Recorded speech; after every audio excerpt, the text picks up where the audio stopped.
آپ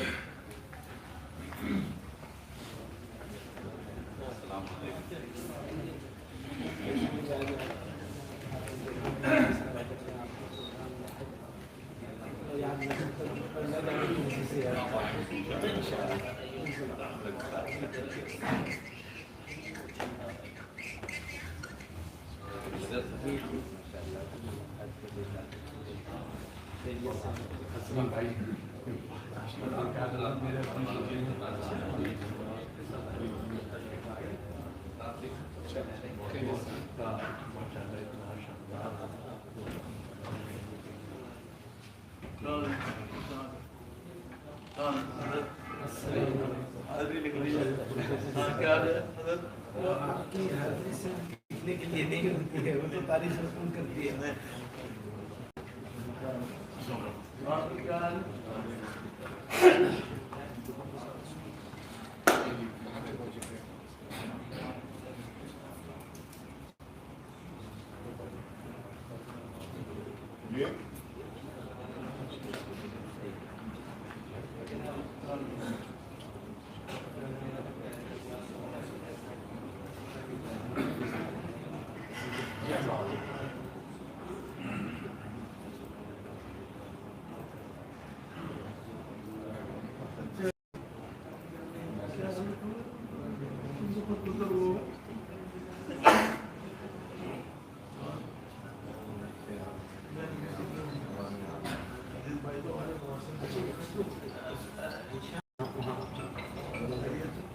لوگ بھی چلے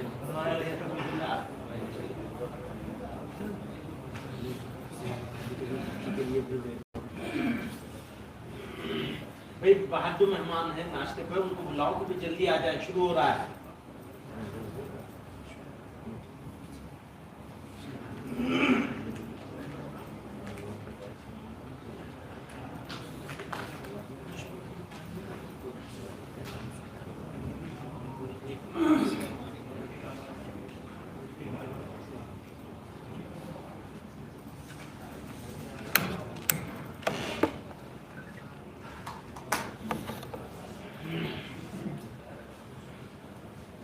بسم اللہ الرحمن الرحیم نحمده ونصلي على رسوله الكريم اما بعد. قابل احترام حضرات مہمانان کرام، ہم سب کے لیے آج بڑی خوشی اور مسرت کا موقع ہے کہ ہم اپنے ان اکابر اور بزرگان دین کے تذکرے سے منور ایک محفل اور مجلس کو آراستہ کرنے جا رہے ہیں، جن کی خدمات کا دائرہ بہت وسیع ہے اور جمیعۃ علماء ہند کے پلیٹ فارم سے بالخصوص جو کارہائے نمایاں انہوں نے انجام دیے ہیں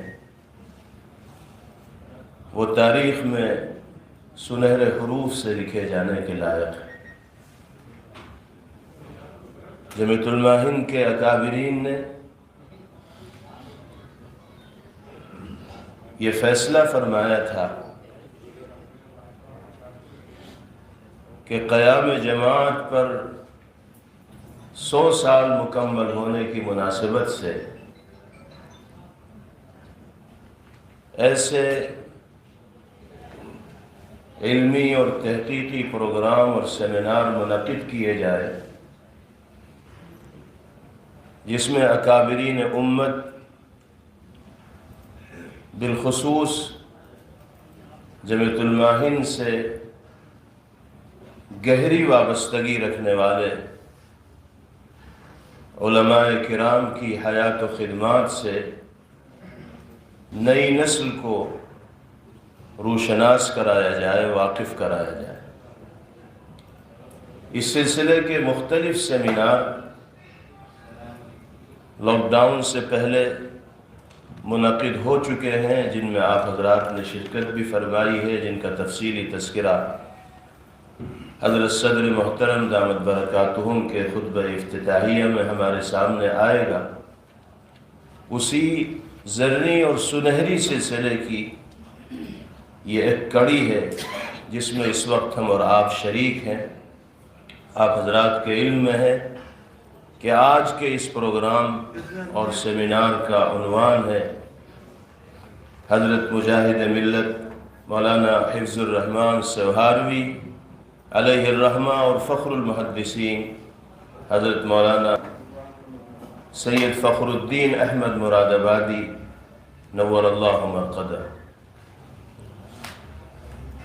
ان حضرات کی خدمات سے اور ان کے کردار سے، ان کی قربانیوں سے، ان کی علمی، فکری اور تحقیقی صلاحیتوں سے دنیا واقف ہے، اور حقیقت یہ ہے کہ یہ محتاج تعارف نہیں ہے، لیکن ضرورت اس بات کی ہے کہ ان حضرات کے جو علوم، ان کی قربانیوں اور خدمات کے جو نقوش قدیم اور منتشر اوراق میں موجود ہیں، ان کو جدید شکل میں منظر عام پر لایا جائے تاکہ نئی نسل کو ان اکابر کو سمجھنا آسان ہو اور ان کی زندگی کے مختلف پہلوؤں کو اپنے لیے مشعل راہ بنانا ممکن ہو۔ اسی مقصد کے پیش نظر ان سیمیناروں کا اور پروگراموں کا انعقاد عمل میں آ رہا ہے۔ اللہ کا کرم ہے کہ اس وقت ہم اور آپ ایک نہایت ہی تاریخی اور اہم پروگرام میں شرکت کے لیے جمع ہیں۔ اللہ تعالی ہر اعتبار سے اس سیمینار کو بامقصد بنائیں اور کامیابی سے ہمکنار فرمائیں، اور آپ تمام حضرات کی یہاں تشریف آوری کو اپنی بارگاہ میں قبول فرمائیں۔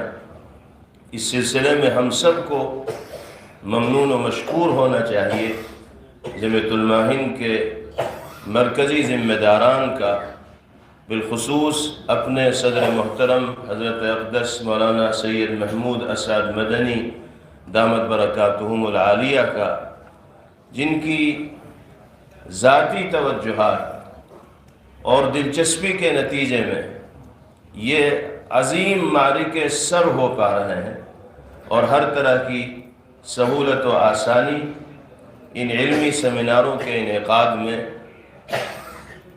میسر ہو رہی ہے، ممکن ہو رہی ہے۔ اللہ تعالی حضرت مولانا دامت برکاتہم کو صحت و عافیت سے مالا مال فرمائے، اور ان کی سرکردگی میں، سربراہی میں ہم سب کو مل جل کر اسی طرح کے کام کرنے کی توفیق میسر فرمائے۔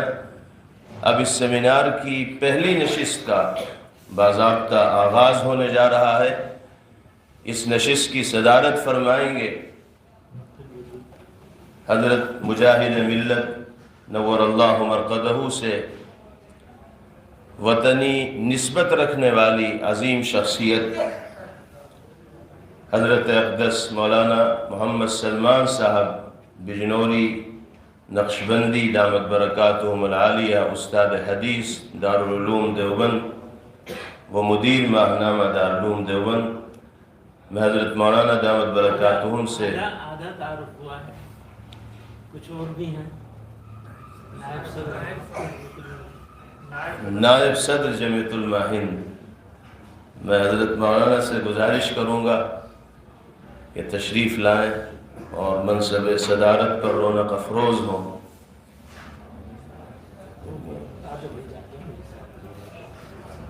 حضرت اقدس مولانا سید محمود اسعد مدنی تنویر پرویز صاحب، میں ان حضرات سے بھی گزارش کروں گا کہ ڈائس پر تشریف۔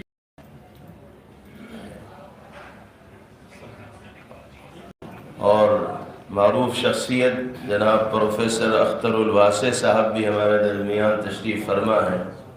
پروفیسر صاحب سے بھی گزارش ہے کہ دائس پر تشریف لے آئیں. کرسی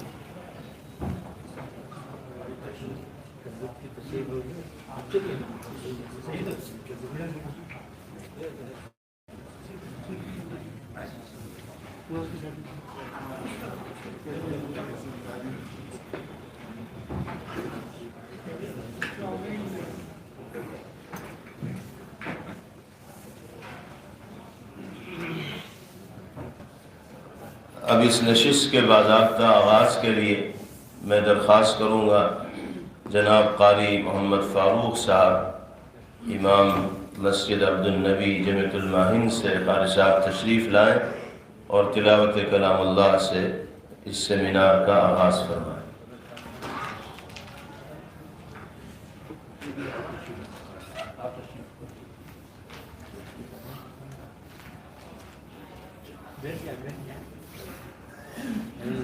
کرسی لے لو. کرسی لو.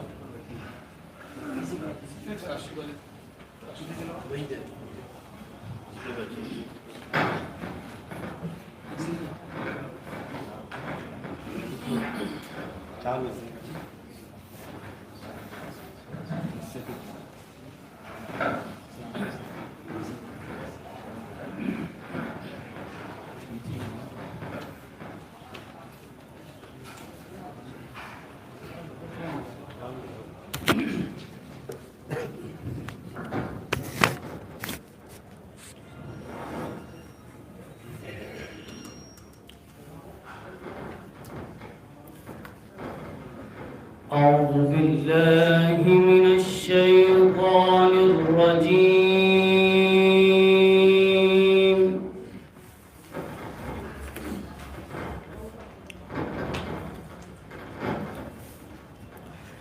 بسم الله الرحمن الرحيم.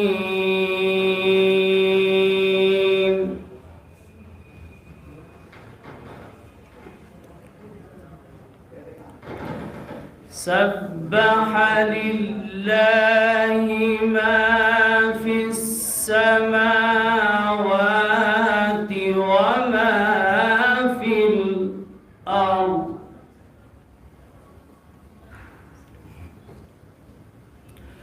وهو العزيز الحكيم.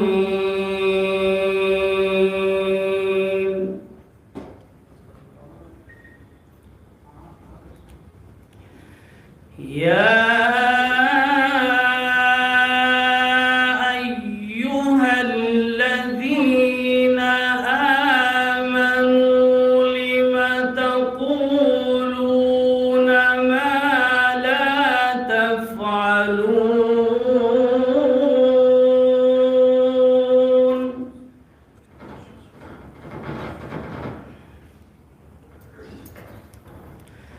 كبر مقتا عند الله أن تقولوا ما لا تفعلون.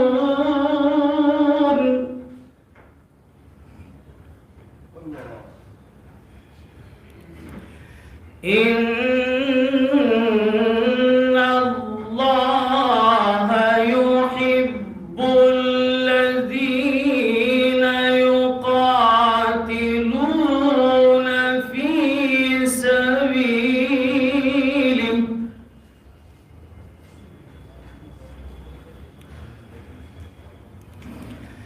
إن الله يحب الذين يقاتلون في سبيله صفا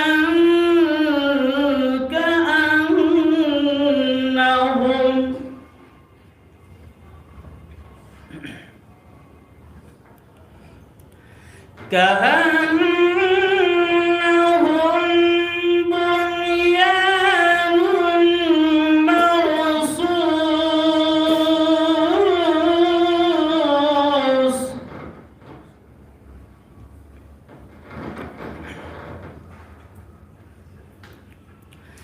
وإن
ومبشرا برسول يأتي من بعد اسمه أحمد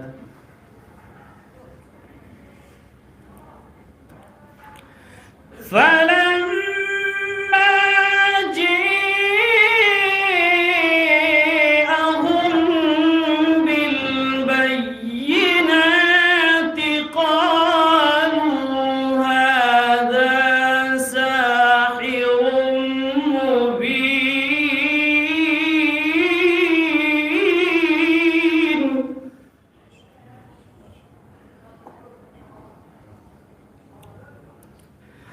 فلما جاءهم بالبينات قالوا هذا ساحر مبين صدق الله العظيم.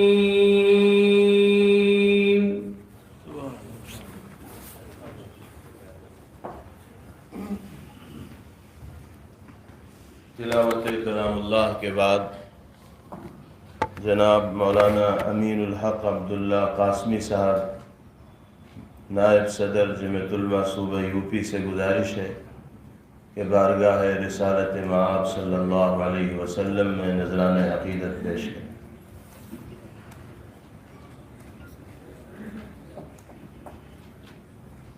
السلام علیکم ورحمۃ اللہ وبرکاتہ.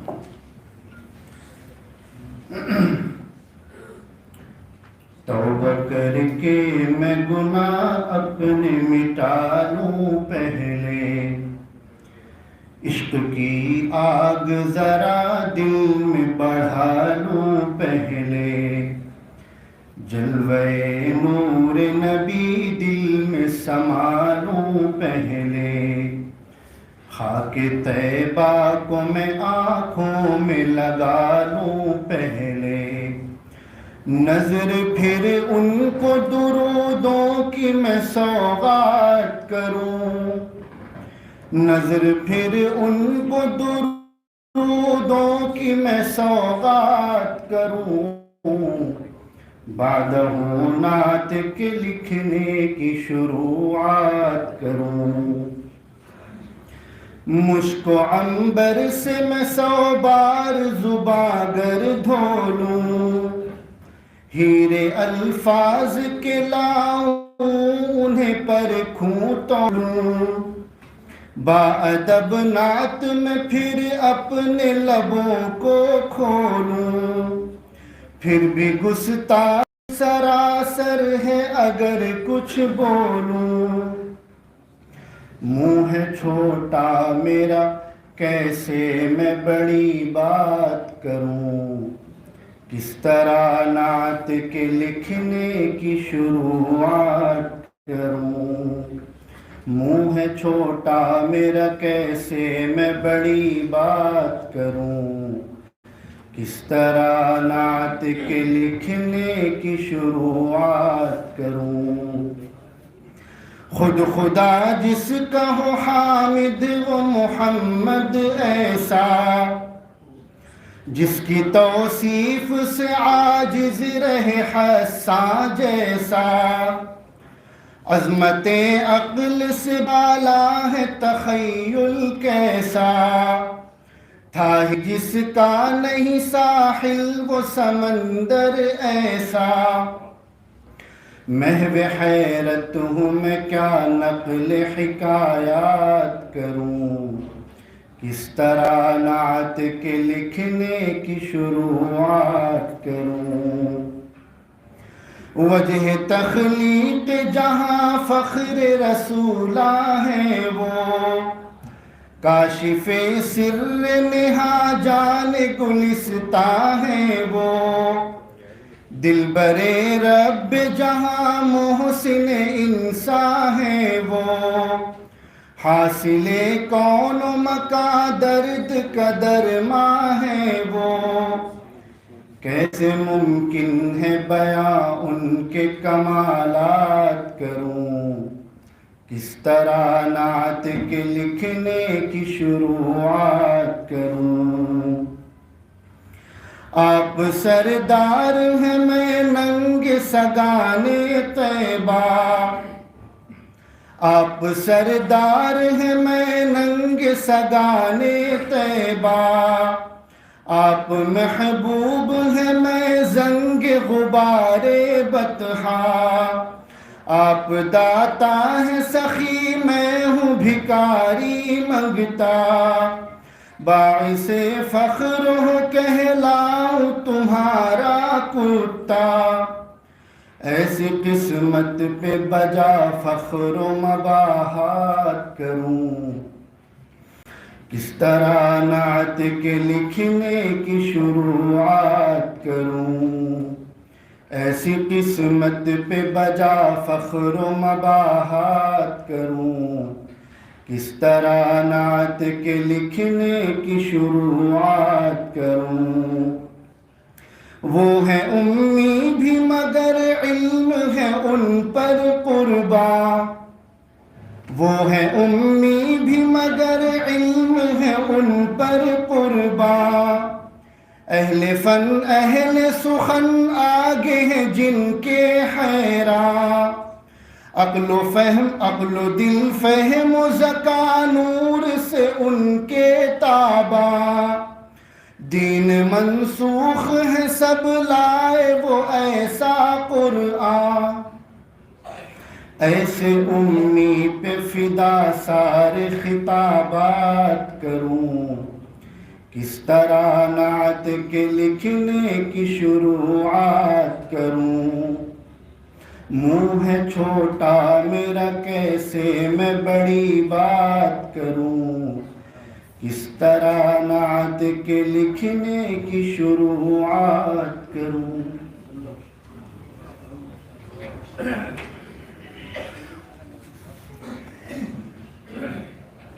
میں گزارش کرتا ہوں حضرت مجاہد ملت نور اللہ مرقدہ کے صاحبزادے جناب اسلم صاحب علیہ الرحمہ کے داماد ہمارے درمیان تشریف فرما ہے، مفتی مونس صاحب سے گزارش ہے کہ دائس پر تشریف لائیں۔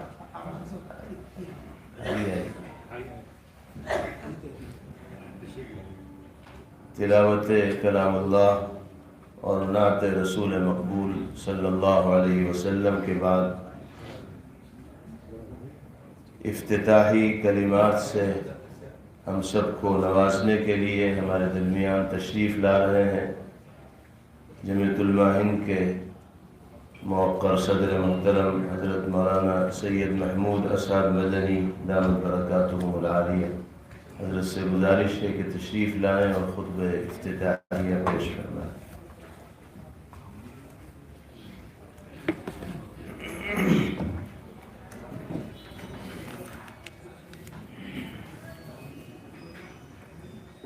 الحمد لله نحمده ونستعينه ونستغفره ونؤمن به ونتوكل عليه ونعوذ بالله من شرور أنفسنا ومن سيئات أعمالنا من يهده الله فلا مضل له ومن يضلل فلا هادي له ونشهد أن لا إله إلا الله وحده لا شريك له ونشهد أن سيدنا ومولانا محمد عبده ورسوله صلى الله تعالى عليه وعلى آله وصحبه وبارك وسلم.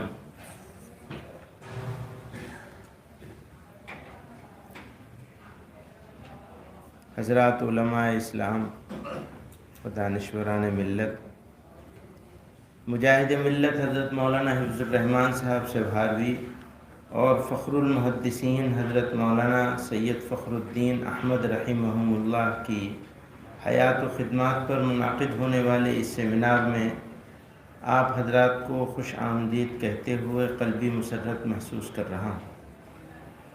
آپ حضرات نے اپنی مصروفیات و مشاغل کے باوجود حقیر سی دعوت پر لبیک کہا اور سفر کی صعوبتیں برداشت کر کے یہاں تشریف لائے. رب کریم اس پر اپنے شایان شان اجر عطا فرمائے. حضرات گرامی، 4-5 سال قبل جب جمعیت علماء ہند کی تاسیس پر 100 سال پورے ہو رہے تھے تو جمعیت علماء ہند نے اپنی نابغہ روزگار، مردم گھر اور تاریخ ساز اکابر کی حیات و خدمات اور ملک و ملت کے تئیں ان کی بے نظیر قربانیوں اور لاسانی کارناموں سے مسلمانان ہند کی نسل نو کو روشناس کرانے اور ان بزرگان دین و ملت کے دینی، دعوتی، اصلاحی، ملی اور سیاسی کارناموں کو تلاش و تحقیق کے بعد مستند ذرائع سے یکجا کر کے محفوظ کرنے کا جو زرعی سلسلہ ان پر ہونے والے سیمیناروں کے ذریعے شروع کیا تھا، شومی قسمت سے کرونا وائرس کی یلغار اور لاک ڈاؤن کے باعث اسے موقوف کرنا پڑا. الحمدللہ ان پیش آمدہ حالات و حوادث سے قبل بہترین انداز میں جمعیت علماء ہند نے اپنے مرحوم صدر امیر الہند رابع حضرت مولانا قاری سید محمد عثمان صاحب منصور پوری نور اللہ مرقدہ کی قیادت میں سید الملت حضرت مولانا سید محمد میاں دیوبندی، ابو المحاسن حضرت مولانا سید محمد سجاد بہاری، محدث کبیر ابو المعاصر حضرت مولانا حبیب الرحمن اعظمی، صحبان الہند حضرت مولانا احمد سعید دہلوی اور حضرت مولانا عبد الباری فرنگی محلی رحمہم اللہ کی حیات و خدمات پر کامیاب سیمینار کرائے تھے. اور اللہ کا شکر ہے کہ ان 5 سیمیناروں کے مقالات حسن طباعت کے ساتھ 5 ضخیم جلدوں میں شائع بھی ہو چکے ہیں اور حضرات اہل علم کے درمیان پسندیدگی کی نگاہ سے دیکھے گئے ہیں. مہمانان ذی وقار، اللہ رب العزت کا فضل و کرم ہے کہ ایک طویل جان رسل وقفے کے بعد جمعیت علماء ہند اس سیمینار کے ذریعے جس میں آپ حضرات بحیثیت موقر مہمان و مقالہ نگار تشریف فرما ہیں، اس موقوف سلسلے کو شروع کر رہے ہیں. اور ہم خدام جمعیت دوبارہ ایک نئے عزم و حوصلے کے ساتھ ان عباقر وقت شخصیات کے بے مثال کارناموں سے لبریز ان کی حیات و خدمات پر سیمینار کر رہے ہیں. یہ ہماری طرف سے ان نفوس قدسیہ کے حقوق کی ادائیگی کی ایک کوشش ہے جو بہت پہلے ہم کو ادا کر دینا چاہیے تھا، لیکن کاتب تقدیر نے ہر کام کے لیے ایک وقت مقرر کر رکھا ہے جو اب پورا ہو رہا ہے. میرے لیے یہ احساس ذمہ داری سے بھرپور لمحہ ہے کیونکہ اس وقت جمعیت علماء ہند کی چیلنج بھری صدارت کا بھاری بوجھ ارکان جمعیت نے میرے 2 شناطوں پر رکھ دیا ہے. خدا نخواستہ اگر حقوق کی ادائیگی میں کوئی کوتاہی سے زد ہوئی اور غیر مستند بات ملت کے سامنے پیش کر دی گئی تو یہ ایک ناقابل معافی جرم ہوگا. اس وقت امیر الہند حضرت مولانا قاری محمد عثمان صاحب منصور پوری رحمۃ اللہ علیہ کی شدت سے یاد آ رہی ہے، جن کی صدارت کے دور میں جمعیت علماء ہند نے بڑے کارہائے نمایاں انجام دیے اور انہی کے دور صدارت میں اس سنہرے سلسلے کا آغاز ہوا تھا. ان کے ساتھ ایک اور ہستی کی یادیں بھی میرے قلب و دماغ پر دستک دے رہی ہیں جو اب ہمارے درمیان نہیں ہیں۔ وہ ہستی محب مکرم مولانا معز الدین صاحب گونڈوی مرحوم کی ہے۔ یہ سارا پروگرام انہی کی تحریک پر شروع ہوا تھا۔ ہم لوگ بیٹھے تھے کہ 100 سال پورے ہو رہے ہیں، کیا کیا کیا جانا چاہیے۔ ذہن میں یہ تھا کہ کوئی ایک بڑا پروگرام ہوگا، اس میں کچھ ایگزیبیشن لگائی جائے گی، کچھ تاریخ سے واقف کرانے کے سلسلے میں جو دیکھا ہے یا سنا ہے اس طرح کی چیزیں ذہن میں تھیں۔ مولانا معز الدین مرحوم نے کہا ہاں وہ سارا کام بھی ہو جائے گا، ضرور ہو، لیکن وہ آخر میں ہو، پہلے ہمیں اپنے اکابر کی خدمات کو مجتمع کر لینا چاہیے، اس سے تاریخ بھی بنے گی اور ان کو ایک مناسب انداز میں مستند کی بات بار بار اس لیے کہہ رہے ہیں کہ تاریخ تو مستند ہی ہونی چاہیے اور اس میں مبالغہ نہیں ہونا چاہیے۔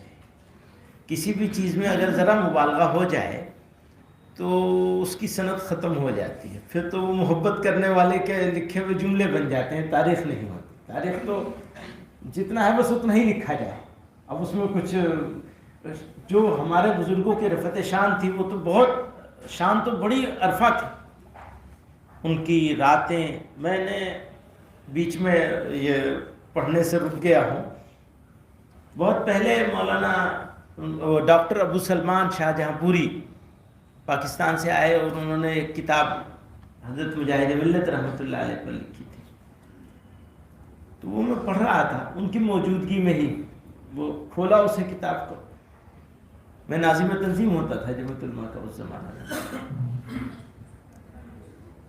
تو انہوں نے لکھا کہ مجلس عاملہ نے فیصلہ کیا جمعیت علماء ہند کی کہ یہ پارلیمنٹ کے ممبر ہیں اور ہمارے ناظم عمومی ہیں، تو ان کو پارلیمنٹ بس سے نہیں جانا چاہیے، رکشے سے اور بس سے اور کار ہونی چاہیے۔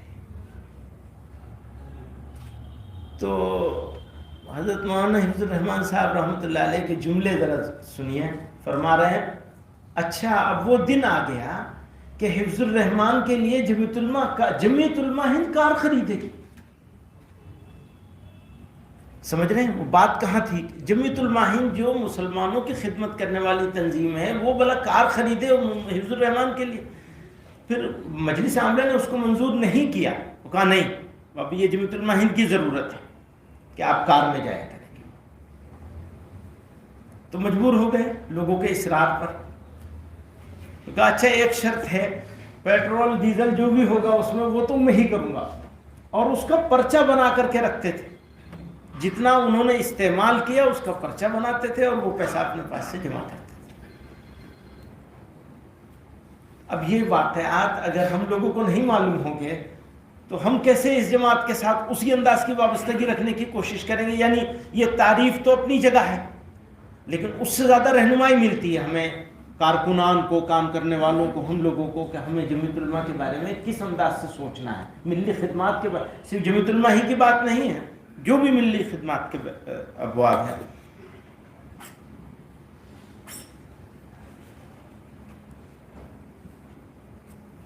تو میں مولانا معز الدین صاحب کو بھی یاد کرنا چاہتا ہوں، انہوں نے یہ سلسلہ شروع کروایا تھا، اور یہ دونوں حضرات حضرت قاری عثمان صاحب رحمۃ اللہ علیہ اور مولانا معز الدین صاحب، پہلے مولانا معز الدین صاحب کا اسی کووڈ میں انتقال ہوا اور پھر حضرت قاری عثمان صاحب کو بھی یہی تکلیف ہوئی۔ اللہ تعالیٰ ان دونوں حضرات کو غریق رحمت فرمائے، ان کی خدمات کو قبولیت سے نوازے اور انہیں اپنی رضا اور قرب خاص سے بہرور فرمائے۔ حضرات گرامی، ان سیمیناروں کی اہمیت و ضروریت کو اس نگاہ سے دیکھیں اور اس کی اہمیت کو محسوس کریں کہ یہ وہی نفوس قدسیت ہے جن کو اللہ تعالیٰ نے ایمانی فراست، سیاسی بصیرت، دینی غیرت، اسلامی حمیت، علمی تفوق اور ملک و ملت کے تئیں اخلاص سے نیت اور للہیت سے سرفراز کیا تھا۔ یہ جو 4-5 جملے تسلسل کے ساتھ آئے ہیں، ان کا تعلق صرف جملوں سے نہیں ہے، ہر ایک جملے کے پیچھے ایک تاریخ ہے اور اللہ تعالیٰ کے سامنے حاضر ہونا ہے، اس لیے قسم کھا کے گواہی دی جا سکتی ہے کہ اس میں ایک جملہ بھی مبالغے کا نہیں۔ نہ سیاسی بصیرت پر ہمیں کوئی شبہ ہے. جو لوگ یہ کہتے ہیں نا کہ نہ بنا ہوتا، نہ چلے گئے ہوتے سب، وہ بات مان لی ہوتی، وہ بات مان لی ہوتی تو یہ نہ ہوتا، وہ بات نہ مانی گئی ہوتی تو یہ نہ ہوتا. تو ہمیں ان کی سیاسی بصیرت پورے عزم کے ساتھ، ہم اطمینان کے ساتھ کہہ سکتے ہیں کہ ان کی سیاسی بصیرت ایسی تھی کہ اگر امت نے اس کے اوپر اتفاق کر لیا ہوتا اور سازش کا شکار نہ ہوتے تو حالات اس بر صغیر کے نہیں، دنیا کے مختلف ہوتے.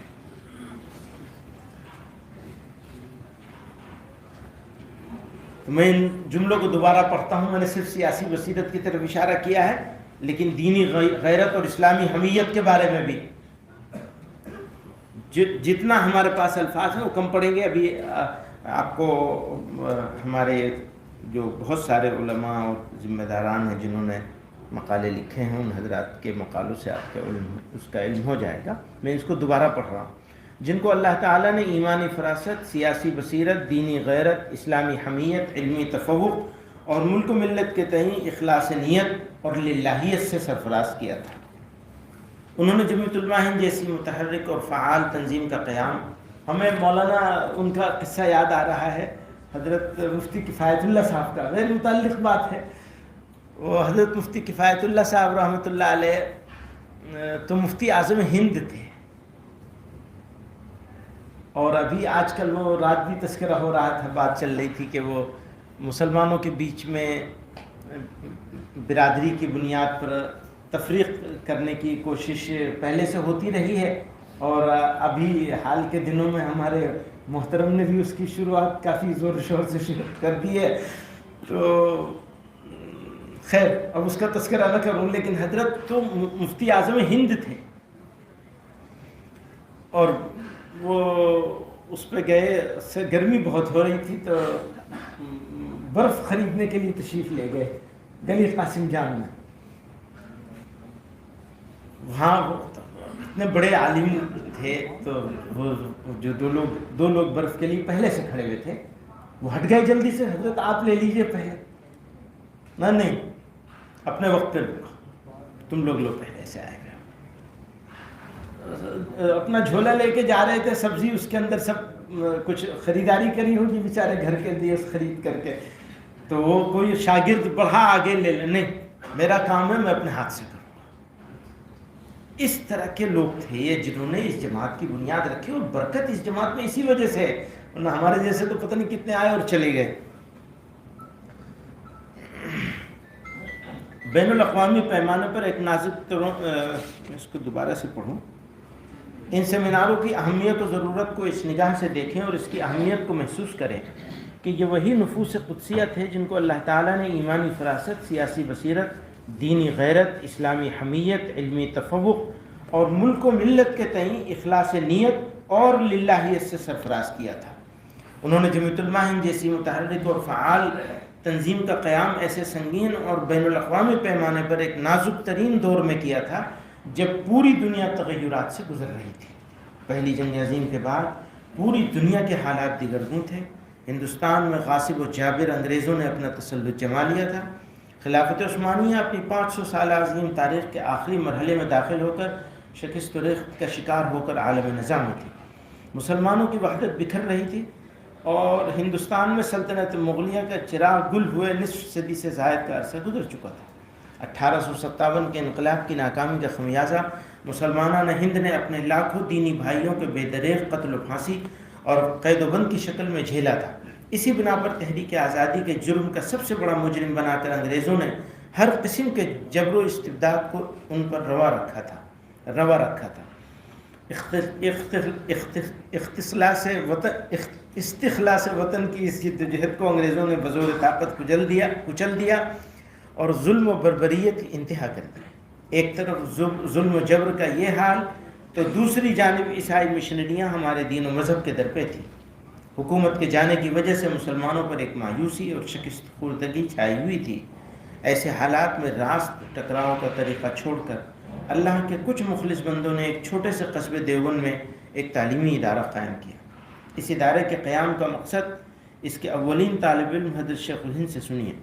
حضرت الاستاد نے یہ مراد ہے اس سے حضرت نانوتوی نور اللہ مرکز، انہوں نے اس مدرسے کو کیا درس و تدریس اور تعلیم و تعلم کے لیے قائم کیا تھا۔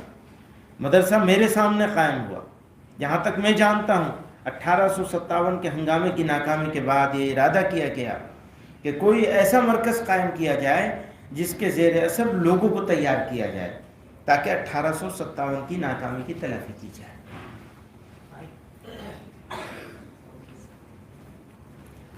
تعلیم و تعلم اور درس و تدریس، یہ بس یہاں تک تھی بات۔ تعلیم و تعلم اور درس و تدریس جن کا مقصد اور نصب العین ہے، نہیں، حضرت ہی کیا، حضرت شیخ الہند کا قول ہے آگے بھی، تعلیم و تعلم اور درس و تدریس جن کا مقصد اور نصب العین ہے، میں ان کی راہ میں مزاحم نہیں ہوں، لیکن خود اپنے لیے اسی راہ کا میں نے انتخاب کیا ہے۔ یہ حضرت شیخ الہند رحمۃ اللہ علیہ فرما رہے ہیں، جس کے لیے تعلم کا یہ نظام میرے نزدیک حضرت الاستاد نے قائم کیا تھا۔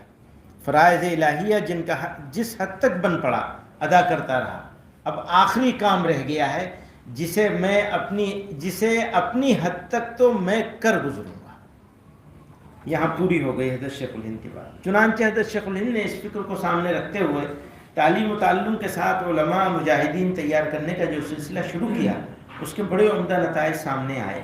ایک مختصر سے عرصے میں اولو العزم، بے لوث، بے باک اور ملت کی محافظ، دین کی پاسبان، ملک کی وفادار، اسلاف اور بزرگوں کے نقوش قدم پر چلنے والی جماعت تیار ہو چکی تھی۔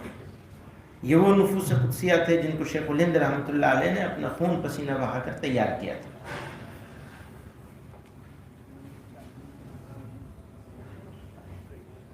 اسی مقصد کے لیے وہ حجاز تشریف لے گئے اور تقدیر الہی نے انہیں مالٹا پہنچا دیا۔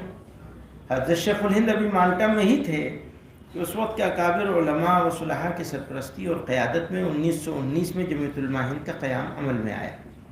اس ملی و دینی تنظیم کے اولین معماروں میں ابو المحاسن مولانا سجاد صاحب، مولانا عبد الباری فرنگی محلی، مولانا ثناء اللہ امرتسری، حضرت شیخ الہند رحمۃ اللہ علیہ کے تلمیذ رشید مولانا مفتی کفایت اللہ دہلوی اور صاحبان الہند مولانا احمد سعید دہلوی وغیرہ تھے۔ قیام جمعیت کے بعد اس کا پہلا اجلاس 1920 میں دہلی میں منعقد ہوا، جس کی صدارت حضرت شیخ الہند نے فرمائی، اور ان کے ذوق و علالت کی وجہ سے ان کا خطبہ صدارت حضرت علامہ شبیر احمد عثمانی نے پیش کیا۔ یہ کاروان حریت و عظیمت اسی طرح رواں دواں رہا۔ ملک کے مشاہیر، علماء و مشائخ اس قافلے حریت میں شامل ہوتے رہے اور اس کے مقصد قیام کو پایہ تکمیل تک پہنچانے کی کوشش میں سرگرداں رہے۔ حضرات، تحریک آزادی کے دوسرے مرحلے میں جمعیت علماء ہند کے بانیوں نے اپنے اسلاف کے اطوار و جذبات کو باقی رکھا، مگر انداز بدل دیا۔ اس وقت تک تنہا مسلمانان ہند تحریک چلاتے رہے، قربانیاں دیتے رہے۔ اب ضرورت تھی کہ ہندو مسلم اتحاد کے ساتھ تحریک آزادی میں نئی روح پھونکی جائے۔ دوسری جانب مسلمانوں کی فکر بھی غالب تھی کہ ان کے ایمان و عقیدے کی حفاظت بھی ضروری ہے۔ اس کے لیے تعلیم کا جال گاؤں گاؤں، دیہات دیہات تک پھیلانا، اصلاح معاشرہ کا مشن شروع کرنا، سیاسی طور پر اپنا اسلامی کردار ادا کرنا۔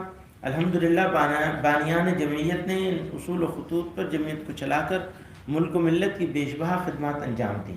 بلکہ سچ تو یہ ہے کہ ہندوستان کی آزادی کو یقینی بنایا اور خالص اللہ کے لیے اپنا فریضہ ادا کیا۔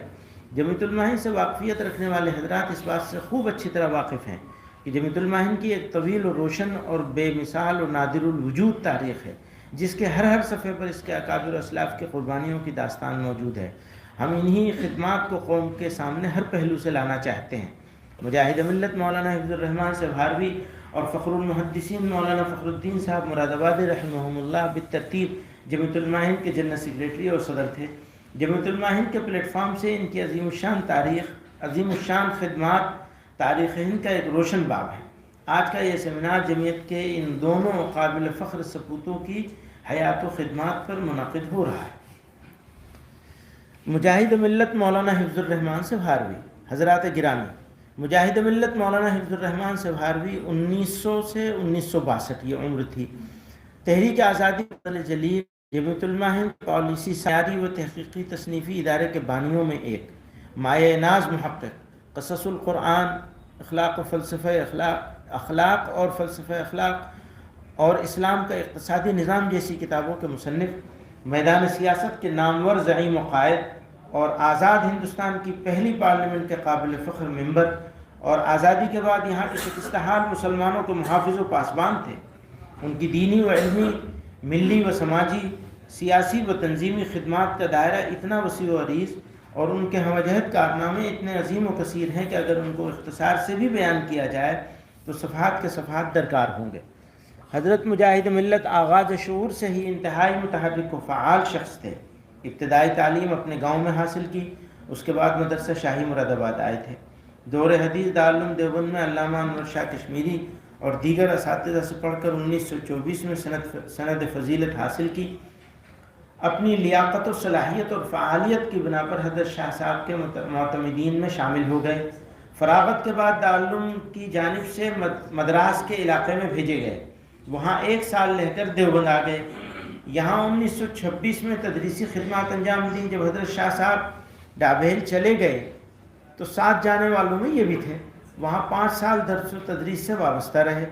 1933 میں انجمن تبلیغ الاسلام کلکتہ کی دعوت پر کلکتہ تشریف لے گئے، وہاں 5 سال تک قرآن کریم کی تفسیر اس شان سے بیان کی کہ اہل کلکتہ ہمیشہ ان کو یاد کرتے رہے۔ اسی زمانے میں ان کے دیرینہ رفیق مفتی عتیق الرحمن عثمانی بھی کلکتہ میں تھے۔ 1938 میں جب ندوۃ المصنفین کا قیام عمل میں آیا تو دہلی آ گئے اور ندوۃ المصنفین سے وابستہ ہو گئے۔ 1942 میں جمعیت علماء ہند کے ناظم اعلیٰ منتخب کیے گئے اور تادم حیات پوری شان اور وقار کے ساتھ اس منصب پر انتظامی امور کے گرہ کشا کی صورت میں دکھائی دیتے ہیں۔ وہ جمعیت علماء کے ایک ذمہ دار کی حیثیت سے دو ٹوک انداز میں تقسیم ملک کی مخالفت کرتے ہیں، اور جب تقسیم کا سانحہ پیش آیا تو دہلی میں فسادات کی آگ بھڑکنے اور صورتحال کی شدت و سنگینی کے باوجود زخمیوں، مظلوموں اور خانمہ برباد افراد کی مدد کرنے کے لیے اپنی جان کی پرواہ کیے بغیر دہلی کی سڑکوں پر دکھائی دیتے ہیں۔ دوسروں کی جان بچانے کے لیے اپنی جان کو خطرے میں ڈال دینا مجاہد ملت کی جرأت و ہمت کے لیے ایک معمولی بات تھی۔ کچھ تو بات تھی کہ حضرت شاہ عبدالقادر رائے پوری نور اللہ مرقدہ جیسا شخص کہتا ہے کہ مولانا حفظ الرحمان نے فسادات کے زمانے میں دہلی میں مسلمانوں کو بچانے کے سلسلے میں جو خدمات انجام دی ہیں، میں ان کے بدلے میں پوری عمر کے اذکار و اشغال نثار کرنے کو تیار ہوں۔ اس سے ان کی جد و جہد کا اندازہ لگایا جا سکتا ہے، ان کی جد و جہد کی قیمت کا اندازہ لگایا جا سکتا ہے۔ آزادی کے بعد مسلمانوں کے تحفظ اور ان کے حقوق کے لیے چومکھی لڑائی لڑتے لڑتے اللہ کا یہ مخلص بندہ، رسول کا سچا امتی اور اسلامیان ہند کا بے لوث و جری قائد و رہنما اگست 1962 میں اپنے رب کے حضور حاضر ہو گئے۔ اللہ تعالی مجاہد ملت کو مسلمانان ہند اور پورے عالم اسلام کی طرف سے جزائے خیر دے کہ انہوں نے ان کی سربلندی کے لیے جان کی بازی لگا دی۔ فخر المحدثین حضرت مولانا سید فخر الدین احمد رحمہ اللہ، اس سیمینار کی دوسری 1972 کی ہے۔ آپ کا آبائی، ان کی جو پیدائش اور یعنی عمر جو ہے، آپ کا آبائی وطن ہاپوڑ ہے، مشہور ہوئے، یہی شہر آپ کی آخری آرام گاہ بھی بنا۔ آپ ہاپوڑ، گلاوٹی اور دہلی کے مدارس میں تعلیم حاصل کر کے 1326 مطابق 1908 میں دیوبند دارالعلوم دیوبند آئے۔ مشکات شریف اور دیگر فنون کی کتابیں پڑھنے کے بعد حضرت شیخ الہند رحمۃ اللہ علیہ کی ہدایت کے مطابق 2 سال میں دور حدیث کی تکمیل کی۔ شوال 1329 ہجری میں حضرت شیخ الہند رحمۃ اللہ علیہ نے مدرسہ شاہی مراد آباد بھیج دیا، جہاں آپ نے 48 سال تدریسی خدمات انجام دی۔ ہندوستان کی 2 عظیم اور ممتاز مرکزی درسگاہوں مدرسہ قاسمیہ شاہی مراد آباد اور دارالعلوم دیوبند کے شیخ الحدیث رہے۔ آپ نے دونوں جگہ ملا کر تقریباً نصف صدی تک بخاری شریف کا درس دیا۔ آپ کا شمار ہندوستان کے بلند پایہ محدثین میں ہوتا ہے۔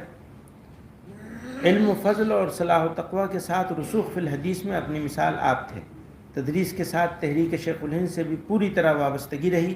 جمعیت علماء کے قیام کے بعد اس میں سرگرمی سے حصہ لیتے رہے، قیدوبند کی صحبت سے بھی 2-4 ہوئے۔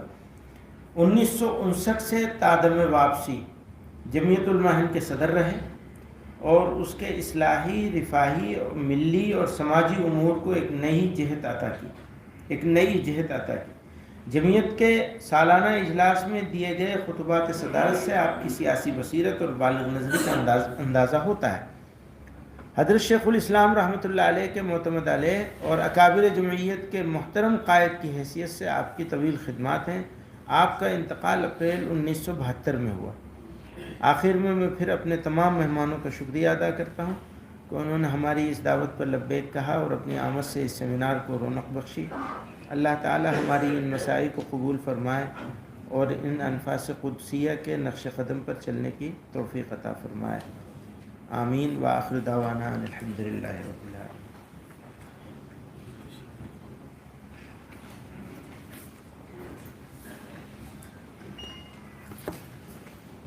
حضرت صدر محترم مدظ اللہ العالی کے اس وقی خطبہ افتتاحیہ کے بعد اب ہم تقدیم مقالات کا سلسلہ شروع کرنے جا رہے ہیں۔ واضح رہے کہ نظام العمل کے اعتبار سے پہلی نشست جو حضرت مجاہد ملت نور اللہ مرقدہ سے متعلق ہے 11:30 بجے تک انشاءاللہ جاری رہے گی۔ اس کے بعد چائے نوشی کے لیے 10 منٹ کا وقفہ ہوگا اور پھر دوسری نشست جو حضرت فخر المحدثین مولانا سید فخر الدین احمد مراد آبادی نور اللہ مرقدہ سے متعلق ہے، وہ شروع ہوگی اور نماز ظہر سے قبل تک 1:30 بجے تک انشاءاللہ جاری رہے گی۔ آپ حضرات سے گزارش ہے کہ اسی دلچسپی سے آخر تک اس مجلس کا حصہ بنے رہیں۔ ہمارے مقالہ نگار حضرات نے ماشاءاللہ بڑی عرق ریزی، محنت و دلچسپی کے ساتھ مقالات تحریر فرمائے ہیں اور ہم کوشش کریں گے اس بات کی کہ تمام حضرات مقالہ پیش کر سکیں۔ معمولی ان کو ملے لیکن یہاں آ کر اپنے مقالے کا خلاصہ اور نچوڑ پیش کر سکیں، اس کی کوشش کی جائے گی۔ اس کے لیے آپ حضرات کے تعاون کی بھی بہت ضرورت ہے۔ جو وقت یہاں سے طے کیا جائے ہمیں امید ہے کہ آپ حضرات اس کا پورا خیال رکھیں گے۔ اگر خیال رکھا جائے گا تو انشاءاللہ سب کے لیے حصہ لینا اور آسان ہو جائے گا۔ اب مقالات کے سلسلے کو شروع کرتے ہیں۔ ہم دعوت دیتے ہیں دارالعلوم حیدرآباد کے استاد حدیث مفتی امداد الحق بختیار قاسمی صاحب کو۔ مفتی صاحب تشریف لائیں اور جلتے ہوئے آزاد ہندوستان میں مظلوموں کے مسیحا کے عنوان پر اپنا مقالہ پیش فرمائیں۔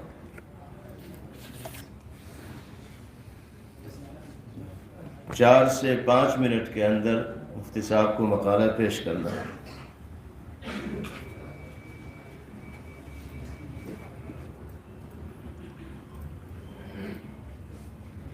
السلام علیکم ورحمۃ اللہ وبرکاتہ۔ نحمدہ ونصلی علی رسولہ الکریم، اما بعد۔ میرے مقالے کا عنوان ہے آزادی اور تقسیم ہند کے بعد پھوٹنے والے فسادات اور مجاہد ملت مولانا حفظ الرحمان سوہاروی کی سرفروشانہ خدمات۔ ہم نے اس مقالے کو کئی عناوین پر تقسیم کیا ہے۔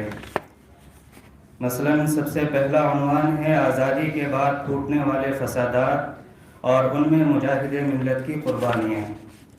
دوسرا عنوان ہے دلی میوات اور پھر پورے ملک سے مسلمانوں کے جبری اخراج کی منصوبہ بندی۔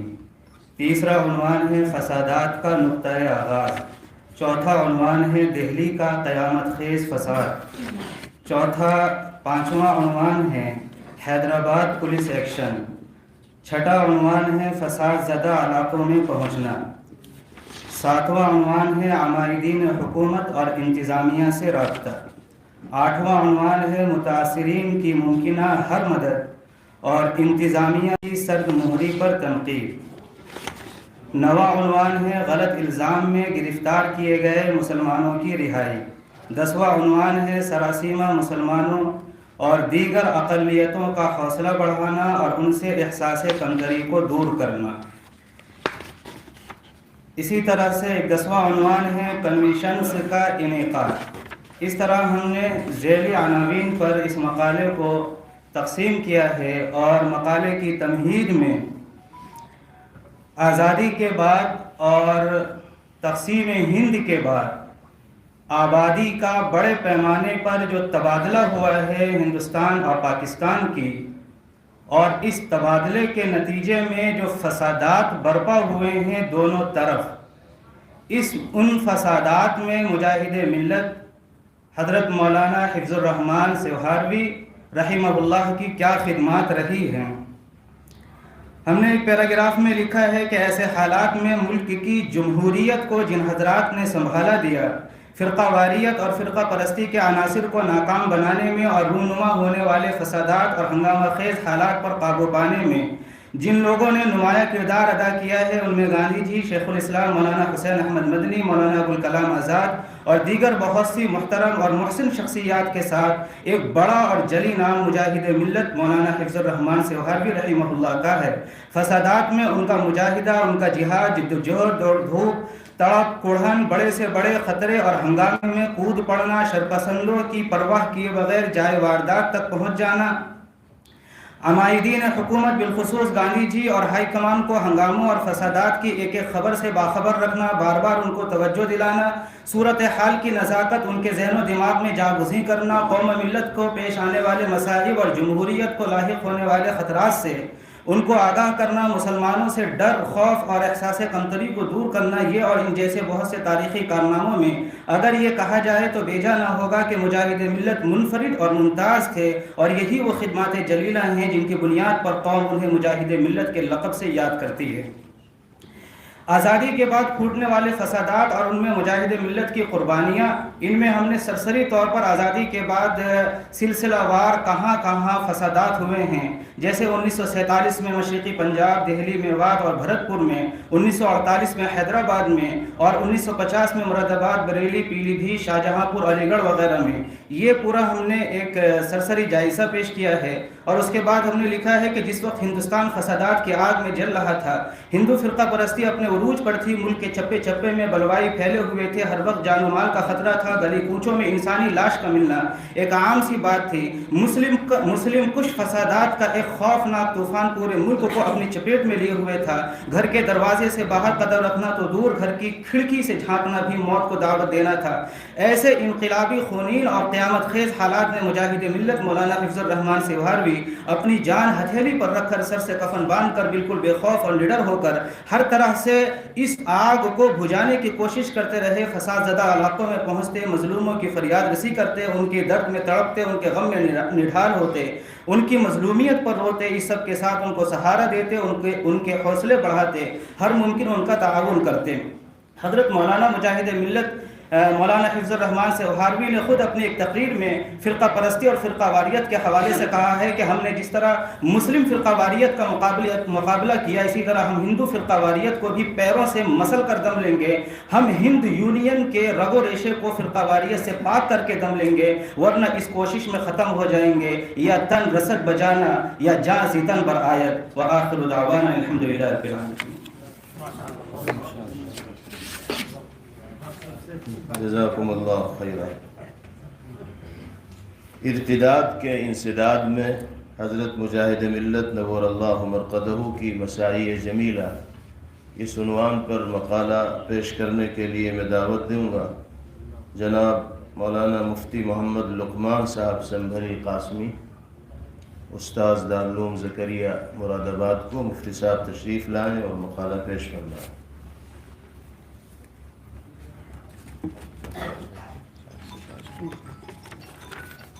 السلام علیکم ورحمۃ اللہ۔ مقالے کے کچھ اہم اجزاء پیش خدمت۔ حاضرین گرامی قدر، حضرت مجاہد ملت مولانا حفظ الرحمان سیوہاروی علیہ الرحمہ کے کارہائے نمایاں میں ایک نمایاں کارنامہ فتنہ ارتداد کا انسداد بھی ہے۔ چنانچہ سوامی دیانند سرسوتی کی شدی تحریک، انتہا پسند رہنما مدن مالویہ کی سنگھن تحریک اور سوامی شردانند کی بھارتی شدی سبھا جیسی منظم کوششوں نیز تقسیم ہند کے روح فرسا واقعات کے بعد جب مسلمان اپنے ایمان کی کمزوری اور خوف و دہشت کی وجہ سے حالات سے سمجھوتا کر بیٹھے، خصوصاً مشرقی پنجاب، دہلی، میوات اور بہت سے دوسرے علاقوں کے مسلمان موت کے ڈر اور خدشوں و اندیشوں کی بنا پر یا تو مرتد ہو گئے یا اپنا اسلام چھپانے پر مجبور ہو گئے۔ ایسے حالات میں ہر دل دردمند بے چین و مضطرب تھا، لیکن اس سیلاب کے مقابلے میں جو بہادر سب سے پہلے چٹان بن کر اٹھا وہ حضرت مولانا حفظ الرحمان سیوہاروی علیہ الرحمہ کی ہی ذات گرامی تھی۔ اس حقیقت کا اعتراف نہ صرف اپنوں نے بلکہ نظریہ پاکستان کے حامیوں نے بھی کیا۔ چنانچہ جناب انوار الحسن شیرکوٹی لکھتے ہیں کہ یہ حقیقت ماننی پڑے گی کہ جب بھارت میں مسلمانوں کا قتل عام ہو رہا تھا، اس وقت صرف 2 ہی شخصیتیں ایسی تھیں جو گولیوں کی بوچھار میں مسلمانوں کے دفاع میں سینہ سپر ہو کر بھاگی پھر رہی تھیں، اور وہ تھے مولانا حسین احمد مدنی علیہ الرحمہ اور مولانا حفظ الرحمان سیوہاروی علیہ الرحمہ۔ اس کے بعد میوات میں ایک ارتداد کی لہر آئی، اس میں حضرت مجاہد ملت علیہ الرحمہ نے نہایت نمایاں کارنامے انجام دیے۔ پھر گجرات کا فتنہ ارتداد، اور اس کے بعد پنجاب کا فتنہ ارتداد، اور اس کے بعد ارتداد کا ایک چور دروازہ یعنی فتنہ قادیانیت کے خلاف حضرت مجاہد ملت علیہ الرحمہ نے ایک مستقل رسالہ تیار کیا مسئلہ ختم نبوت کے نام سے۔ اور اس کے بعد حضرت مجاہد ملت علیہ الرحمہ کا ایک واقعہ پیش کر کے میں اپنا مقالہ ختم کرتا ہوں۔ آپ فرماتے ہیں کہ مذہب تو دور، تبدیلی لباس بھی منظور نہیں۔ چنانچہ حضرت مجاہد ملت علیہ الرحمہ ڈر اور خوف کی بنا پر مسلمانوں میں پائے جانے والے تبدیلی مذہب کے رجحان کے حوالے سے نہایت حساس واقع ہوئے تھے۔ آپ ارتداد کے ممکنہ تمام طریقوں کا انسداد چاہتے تھے، چنانچہ مذہب تو دور لباس کی تبدیلی کو بھی آپ گوارا نہ کرتے تھے۔ چنانچہ مولانا سعید احمد اکبر آبادی نے اپنا ایک واقعہ نقل کیا ہے کہ میں نے حضرت مجاہد ملت سے کہا کہ پاجامہ اور دھوتی کی جنگ ختم کرنے کے لیے کیا یہ بہتر نہ ہوگا کہ دوسرے ترقی یافتہ ملکوں کی طرح مغربی لباس اختیار کیا جائے؟ مولانا نے فوراً تڑاک سے جواب دیا کہ اگر مسلمانوں نے ہندوؤں سے مرعوب ہو کر اسی طرح اپنی قومی تہذیب و تمدن کو چھوڑ کر مغربی تہذیب اختیار کر کے اپنی عافیت و اطمینان کا سہارا ڈھونڈا تو پھر بات ہی کیا ہوگی؟ اسے میں ہرگز پسند نہیں کرتا۔ اس کے علاوہ آپ نے نسل نو کے ایمان کو محفوظ رکھنے اور انہیں متوقع ارتداد کے طوفان سے بچانے کے لیے اصلاح المسلمین کا قیام فرمایا، صباحی و شبینہ مکاتب کے قیام پر خصوصی توجہ دی۔ اسی طرح آپ نے دینی تعلیم ملک گیر طور پر دینی تعلیم کی مہم چلائی، اور حضرت مجاہد ملت علیہ الرحمہ نے اس حوالے سے نہایت مجاہدانہ خدمات انجام دی۔ اسی وجہ سے اہل ملت کے جذبات تحسین و آفرین نے آپ کو مجاہد ملت کے قومی خطاب سے سرفراز فرمایا۔ اللہ تبارک و تعالی آپ کو کروٹ کروٹ سکون نصیب فرمائے اور آپ کی خدمات کا بہترین بدلہ عطا فرمائے۔ السلام علیکم۔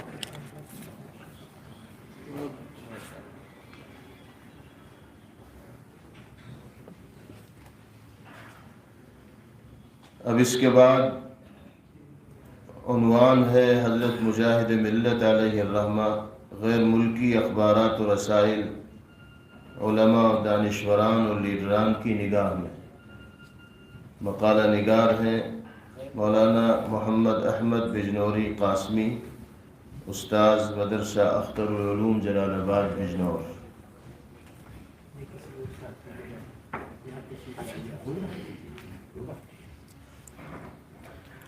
السلام علیکم ورحمۃ اللہ وبرکاتہ۔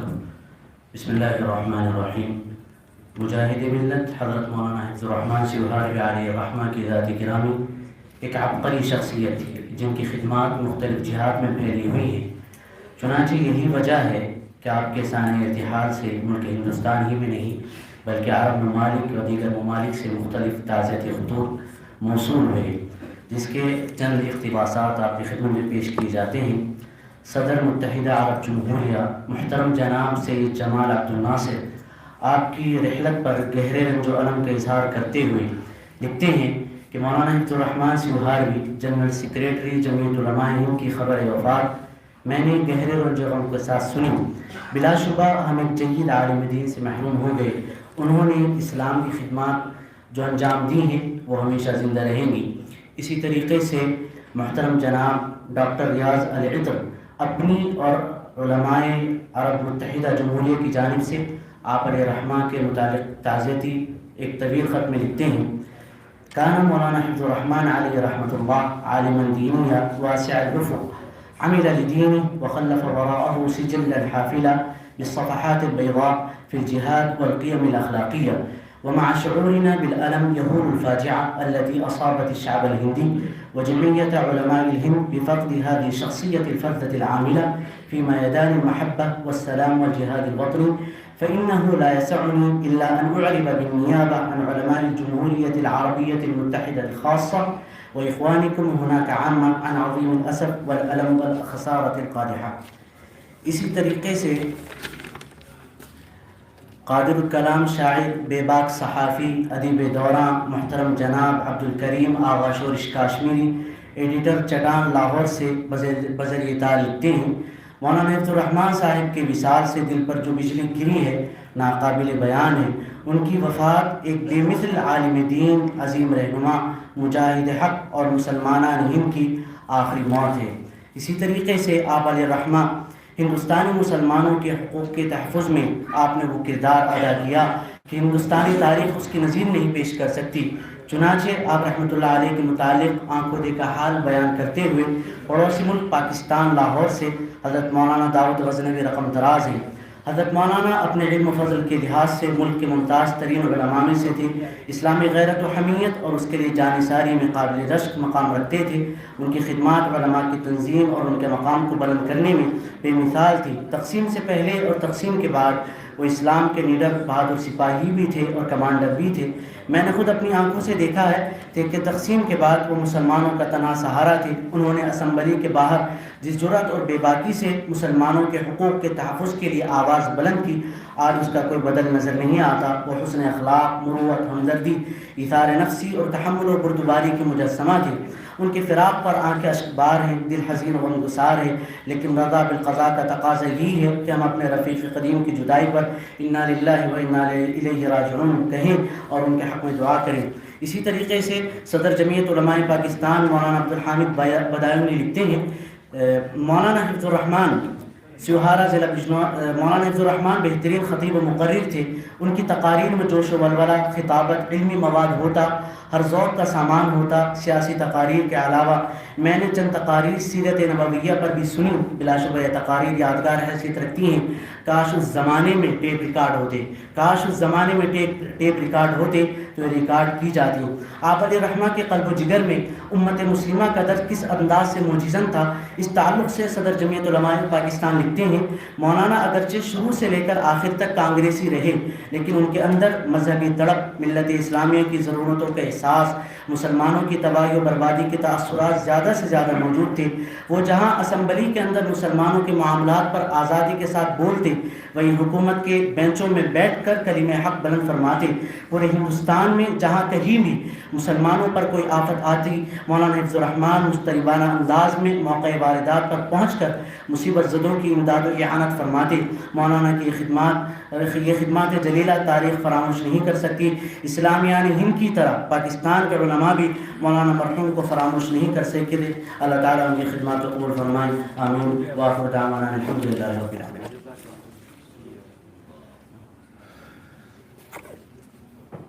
میدان خطابت میں بھی حضرت مجاہد ملت علیہ الرحمہ طاق تھے. اسی عنوان پر مقالہ پیش کرنے کے لیے حضرت مجاہد ملت بحیثیت خطیب میں دعوت دیتا ہوں جناب مولانا وسیع اللہ صاحب سدھارتھ نگری، استاد مدرسہ اشاعت العلوم چیک پوسٹ اعظم گڑھ سے مولانا تشریف لائیں اور مقالے کا خلاصہ مختصراً پیش فرمائیں.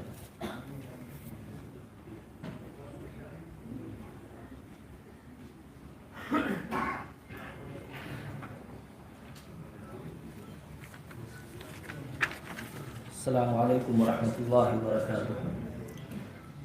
مجاہد ملت حضرت مولانا حفظ الرحمن سیوہاروی رحمۃ اللہ علیہ بحیثیت خطیب بندہ راقم نے اس مقالے کو 20 سے زائد عناوین پر تقسیم کیا ہے. چند عناوین پیش خدمت ہیں.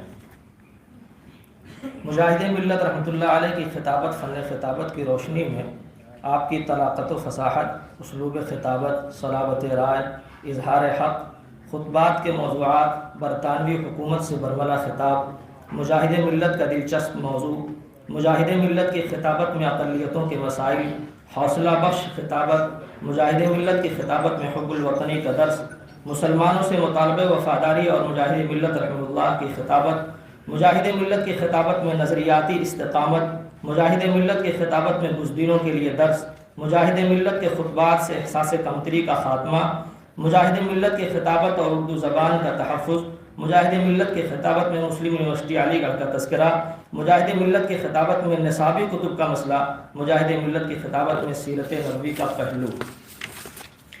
مجاہد ملت کی خطابت کی خطبات کا تفصیلی مطالعہ اس بات پر شاہد عدل ہے کہ ماہرین خطابت نے خطابت کی جس نوع کو درجہ کمال میں شمار کیا ہے وہ آپ میں بدرجہ احسن موجود تھی۔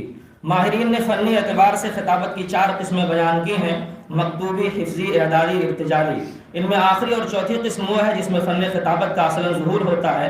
مجاہد ملت کے خطبات کا ایک ایک جملہ ارتجالی خطابت کا شاہکار ہے۔ اسی طرح ماہرین خطابت نے خطیب کے لیے 19 سے زائد اوصاف کو لازم قرار دیا ہے۔ راقم کی ان گنہگار آنکھوں نے تو مجاہد کا دیدار کیا، نہ ان کی خطابت کے جوہر اپنی آنکھوں سے دیکھے، لیکن جن حضرات کو یہ خوش قسمتی میسر آئی ذرا ان کے تاثرات ملاحظہ فرمائیں۔ آپ کو یہ اعتراف کرنے میں کوئی تعمل نہ ہوگا کہ حضرت مجاہد ملت کی خطابت کو قدرت نے مذکورہ تمام اوصاف کا مظہر بنایا تھا۔ چنانچہ حضرت مولانا سید انظر شاہ کشمیری رحمہ اللہ کی عبارت پڑھیے اور میرے دعوے کی بین دلیل ملاحظہ کرتے جائیے۔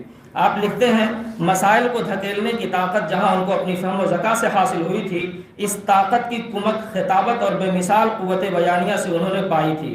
لاکھوں کے مجمع کو مسحور کر لینا ان کا ادنا کام تھا، بلکہ باتوں کو کانوں کی راہ سے دماغ اور دماغ کی راہ سے دلوں میں پیوست کرنا ان کی خطابت کا اہم عنصر تھا۔ پرجوش خطیب، باہوش مقرر، سحر البیان، فصیح و بلیغ اور کامیاب خطابت ان کا امتیاز تھا۔ آواز بلند، مترنم، باتیں دلنشین، انداز رسیلا، شوکت الفاظ، شوکت لہجہ، ترکیب کا در و بست، منطقی ترتیب، سائنٹیفک انداز بیان۔ اب کس کا مرثیہ لکھیے۔ مجاہد ملت کو قدرت نے ایک سچا اور مخلص مجاہد بنایا تھا۔ انہوں نے اپنی زندگی میں کوئی بات اس غرض سے نہیں کی کہ اس میں ان کا اپنا کوئی ذاتی مفاد ہو۔ انہوں نے جو بھی کہا اظہار حق کی غرض سے کہا۔ یہی وجہ ہے کہ مجاہد ملت کے خطاب سننے والوں میں ایک تعداد ان لوگوں کی بھی ہے جن کو یہ حق گوئی پسند نہ آئی، نتیجتاً وہ ناراض ہو بیٹھے۔ آپ کی پارلیمانی خطابت میں اس کے نمونے موجود ہیں، لیکن ان سب امور کی آپ نے پرواہ نہ کرتے ہوئے افضل الجہاد کلمۃ حق عند سلطان جائر کو مد نظر رکھا اور بزبان حال یہ اعلان کیا، کہتا ہوں وہی بات، سمجھتا ہوں جسے حق، میں زہر حلال کو کبھی کہہ نہ سکا قند۔ مجاہد ملت رحمہ اللہ کی خطابت زیادہ تر جمعیت علماء کے دفتر سے دستور ساز اسمبلی اور پارلیمنٹ کی کرسی تک تھی۔ آپ عوامی جلسوں، علمی محفلوں میں بھی خطاب فرماتے۔ سیرت النبی اور میلاد النبی کے جلسوں سے بھی آپ نے خطاب فرمایا۔ آپ نے اپنی خطابت کے ذریعے نئی نسل کی تعلیم، اردو زبان کے تحفظ کا مسئلہ بھی اٹھایا، لیکن زیادہ تر آپ کی خطابت کا محور سیاسی ہوا کرتا تھا۔ ملک کے موجودہ حوصلہ شکن اور مایوس کن حالات کسی سے مخفی نہیں۔ آج اس ملک میں مسلمانوں کے وجود و بقا کی جنگ جاری ہے۔ مجاہد ملت کی خطابت میں ایسے نازک حالات اور حوصلہ شکن لمحات کے لیے درس عبرت موجود ہے۔ وہ نازک سے نازک ترین حالات میں حوصلہ بخشنے اور جینے کی ہمت عطا کرتے ہیں۔ وہ مسلمانوں کو شدت کے ساتھ اس بات کا احساس دلاتے ہیں کہ اس وطن کی آزادی کی خاطر ہم نے جی جان کے ساتھ لڑائی لڑی، خون اور پسینے کا فرق مٹا دیا۔ آزادی کی جنگ میں زندگی کو اہمیت نہیں دی اور موت کو آڑے نہیں دیا۔ آزادی سے پہلے کے دور میں مسلمانوں کو بہت ہی اعتماد کے ساتھ آزادی کا یقین دلاتے، انہیں حوصلہ دیتے کہ ایک نہ ایک دن ضرور غلامی کا سورج غروب ہوگا اور آزادی کا سورج طلوع ہوگا، اس لیے ابھی مشقتیں اٹھا لو اور محنتیں کر لو۔ مولانا منظور محمد نعمانی رحمۃ اللہ علیہ رقم دراز ہیں کہ وہ اپنی سیاسی جماعت کے موقف کی تائید میں کہا کرتے تھے کہ ہندوستان کی آزادی کی یہ جنگ کامیاب ہو کر رہے گی۔ دیر یا سویر انگریزوں کو یہاں سے جانا پڑے گا۔ اگر آزادی کی جنگ میں اور اس کی قربانیوں میں ہمارا حصہ نہ ہوا تو آزادی کے ثمرات میں بھی ہمارا حصہ نہ ہوگا اور ہم رعایتوں کی بھیک مانگا کریں گے۔ لیکن آج اگر ہم جنگ میں شریک ہوں گے اور قربانیاں دیں گے تو کل جب ملک آزاد ہوگا تو ہم بھی اس میں برابر کے حصے دار ہوں گے اور ہمیں حق ہوگا کہ ڈنڈا لے کر کھڑے ہوں اور کہیں کہ ہم بھی ملک کے لیے لڑے تھے اور ہم نے بھی قربانیاں دی تھیں، اس لیے ملک کی آزادی میں ہمارا بھی حصہ ہے۔ مجاہد ملت کے خطاب کا یہ چھوٹا سا حصہ نقل کرنے کے بعد حضرت مولانا محمد منظور نعمانی رحمۃ اللہ علیہ لکھتے ہیں کہ مولانا کی اس طرح کی تقریر ناچیز کو کئی دفعہ کی یاد ہے، اور بالخصوص ڈنڈا لے کر کھڑے ہوں کے الفاظ انہی کے ہیں۔ وقت آنے پر پورے ملک نے، پوری ملت اسلامیہ نے دیکھ لیا کہ آزادی کے بعد جب مسلمانوں کے ساتھ ناانصافیاں کی گئیں تو اس بندے خدا نے اس کے خلاف آواز بلند کرتے ہوئے ہمیشہ یہی کہا کہ اس آزادی کے لیے ہم نے بھی قربانیاں دی ہیں اور ہمارا بھی اس میں بہت بڑا حصہ ہے۔ مجاہد ملت کی خطابت میں بزدلوں کی درس ہے۔ تقسیم وطن کے ناخوشگوار واقعے کے بعد جب ملک کے مختلف مقامات پر فسادات کا ایک طوفان پھوٹا تو آپ نے ایک موقع پر کہا، آپ کا ایک ڈرائیور آپ کا ایک واقعہ نقل کرتے ہوئے کہتا ہے کہ عجیب بات تھی، جیپ گاڑی میں مولانا کے ساتھ ان کے دوسرے ساتھی ہوتے تھے، گولیاں سنسناتی ہوئی ہمارے ارد گرد سے نکل جاتی تھیں، ایک بار نہیں یہ سینکڑوں بار ہوا، لیکن خدا ہمارا محافظ تھا۔ حضرت مولانا ایک مرتبہ جیپ میں بیٹھے ہوئے جا رہے تھے، گاڑی سے اتر کر فسادیوں کے مجمع کی طرف بڑھے، مولانا نے کڑکدار آواز سے للکار کر جوشیلے انداز خطابت میں کہا، بزدلو آؤ حفظ الرحمان کے سینے میں اپنا خنجر اتارو، گولی چلاؤ، میں اکیلا سب کے سامنے کھڑا ہوں۔ اتنے میں فسادیوں کا مجمع چھٹ گیا، اس کے بعد لوگ بے خوف و خطر آنے جانے لگے۔ مجاہد ملت رحمۃ اللہ علیہ کی خطابت یقیناً بہت سارے موضوعات کو حاوی تھی۔ آپ کی خطابت گویا اس شعر کی شاہکار ہے کہ وطن کے معاملے ہوں یا مسائل دین و مذہب کے، بیاں کرنا ہمیشہ اس کا شیوا تھا حقیقت کا۔ اللہ رب العزت حضرت مجاہد ملت کی خدمات حسنہ کو قبول فرمائیں اور انہیں اپنے شایع نشان اجر عطا فرمائیں، آمین یا رب العالمین۔ حضرت مجاہد ملت نور اللہ مرقدہ نے اس بات تقلید اور حضرت امام اعظم ابو حنیفہ نعمان ابن ثابت کوفی علیہ الرحمہ کے مذہب کے دفاع میں ایک بڑی معرکۃ الآراء تحریر مرتب فرمائی، جو حفظ الرحمان لمذہب النعمان کے نام سے معروف ہے۔ اس کتاب کے تعارف اور تجزیے کے لیے میں درخواست کروں گا جناب مولانا مفتی مشاہد الاسلام صاحب، استاذ مدرسہ اسلامیہ عربیہ جامع مسجد امروہہ سے مفتی صاحب آئیں اور حفظ الرحمان لمذہب النعمان کا تعارف پیش کریں۔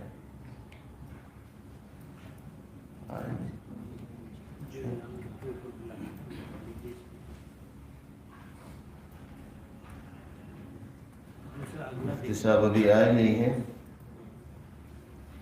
حضرت کی ایک اور تصنیف ہے قصص القرآن، جو بہت معروف ہے، اس پر ایک وقیع مقالہ ہے، قصص القرآن کی وقائع نگاری اور بصائر و عبر کے نام سے معروف عالم دین جناب مولانا ڈاکٹر عبید اقبال عاصم صاحب کا، جو علی گڑھ میں مقیم ہیں اور یو پی رابطہ کمیٹی کے سیکریٹری ہیں، دیوبند سے وطنی نسبت رکھنے والے ہیں۔ میں مولانا سے گزارش کروں گا کہ اپنے مقالے کا خلاصہ پیش فرمائیں۔ السلام علیکم ورحمۃ اللہ وبرکاتہ۔ بسم اللہ الرحمن الرحیم، نحمدہ و نصلی علی رسول الکریم، اما بعد۔ حضرت مقالہ طویل ہے تو اس لیے میں اس میں صرف اور صرف اسی پر اپنی توجہ مرکوز رکھوں گا جو میرا عنوان ہے، قصص القرآن کی وقائع نگاری اور بصائر و عبر۔ اس مقالے میں راقب نے طالب علمانہ کوشش کی ہے کہ مجاہد ملت مولانا حفظ الرحمان سیواری رحمۃ اللہ علیہ کی قصص القرآن، بالخصوص اس کے بصائر و عبر یا موعظت و نصیحت کے حوالے سے کچھ لکھ کر اپنے علم میں اضافہ کروں۔ مولانا کی سب سے زیادہ مقبول تصنیف قصص القرآن ندوۃ المصنفین سے اولین مرتبہ 1360 ہجری مطابق 1940 عیسوی میں شائع ہوئی۔ یہ 3 جلدوں میں ہے۔ پہلی قرآن یہ حضرت آدم علیہ السلام سے لے کر آخری نبی حضرت محمد مصطفیٰ صلی اللہ علیہ وسلم تک جتنے بھی پیغمبر آئے اور ان کے ساتھ جو اہم واقعات رونما ہوئے اور قرآن مجید نے ان کا صراحتاً کنایتاً یا اشارتاً تذکرہ کیا، حضرت مولانا سیواری مرحوم نے ان پر شرح و بسط کے ساتھ مستند تاریخی معلومات کی روشنی میں سیر حاصل بحث فرمائی۔ حقیقت یہ ہے کہ یہ مولانا سیواری مرحوم کا اردو دنیا پر ایک عظیم احسان ہے۔ اللہ تعالیٰ نے اس کتاب کو عظیم قبولیت عطا فرمائی، جس کے اب تک متعدد ایڈیشن شائع ہو چکے ہیں اور عوام خواص اس کی روشنی میں اپنے دل و دماغ کو منور کر چکے ہیں۔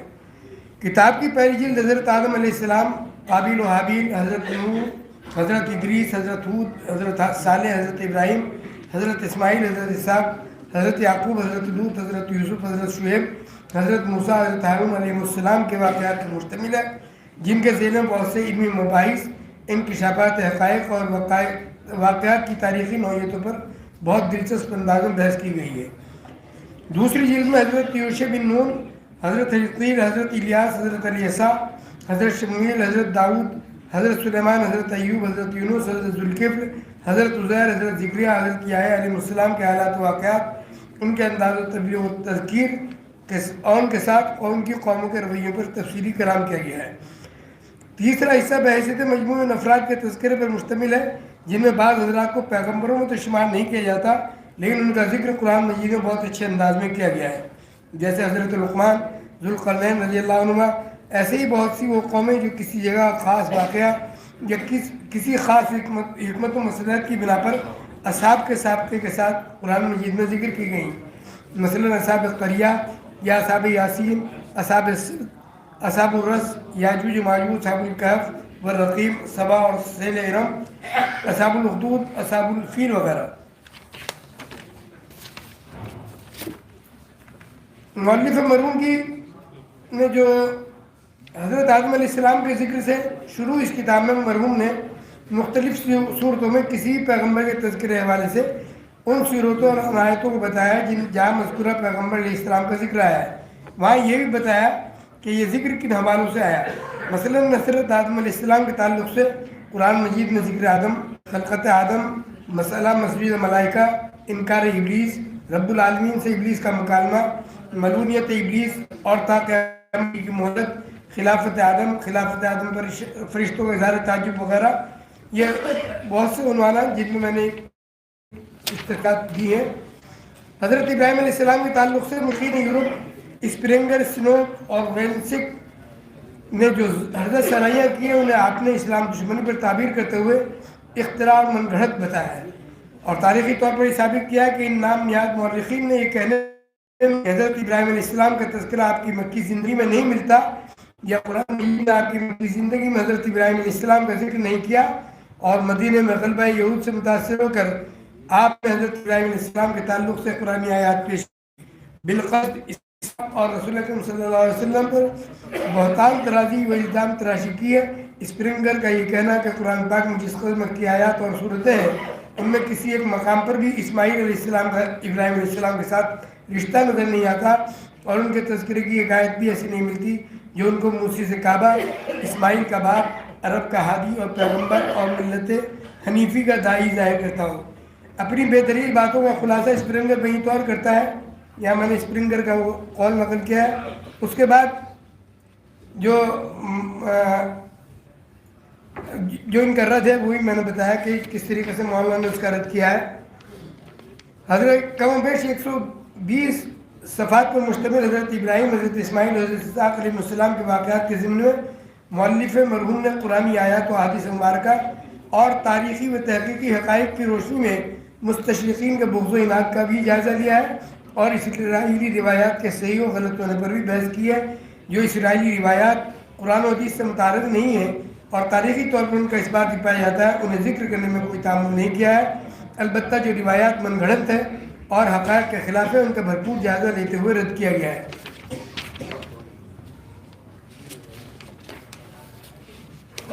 ان واقعات سے یہ میں نے کچھ حضرت موسیٰ علیہ السلام کے تعلق سے کچھ واقعات بتائے ہیں، تو اس کا میں خلاصہ بتا رہا ہوں کہ ان واقعات سے حاصل ہونے والی بصیرت و عبرت کے ذیل میں مولانا سیواری رحمۃ اللہ علیہ نے 20 نکات پیش کیے ہیں جو کافی تفصیلی ہیں۔ بہرحال میں اسی کے ساتھ اپنا مقالہ انشاءاللہ جب یہ چھپ جائے گا تب آپ کی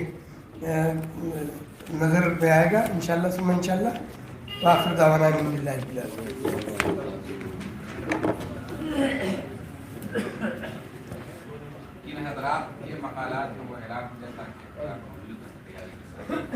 جی اگلے مقالے سے پہلے میں چند شخصیات سے گزارش کروں گا وہ ڈائس پر تشریف لے آئے۔ حضرت مولانا مفتی جاوید اقبال صاحب دامت برکاتہم صدر جمعیت علماء صوبہ بہار، حضرت مولانا عبد الرب صاحب اعظمی دامت برکاتہم صدر جمعیت علماء صوبہ یو پی، حضرت مولانا عبدالحی صاحب دامت برکاتہم صدر جمعیت علماء مشرقی زون، جناب حاجی محمد ہارون صاحب صدر جمعیت علماء صوبہ مدھیہ پردیش، حضرت مولانا قاری شوکت علی صاحب دامت برکاتہم محتمم مدرسہ عربیہ اعزاز العلوم ویٹ، حضرت مولانا انیس الرحمن قاسمی صاحب دامت برکاتہم، حضرت مولانا مفتی ثناء الہدیٰ صاحب دامت برکاتہم نائب ناظم امارت شریعہ پھلواری شریف پٹنہ و مدیر ہفت روزہ نقیب، اسی طرح پروفیسر شریف حسین قاسمی صاحب سے بھی گزارش ہے دائش پر تشریف لائیں۔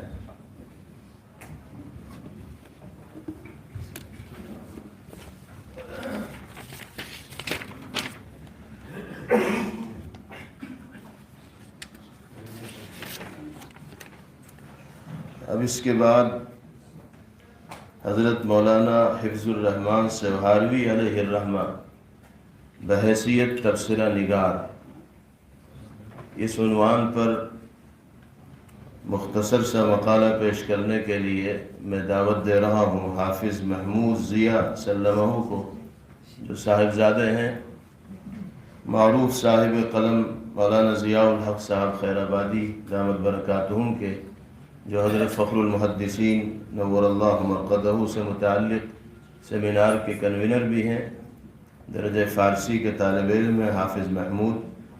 یہ 3 منٹ میں اپنا مقالے کا خلاصہ پیش کریں گے۔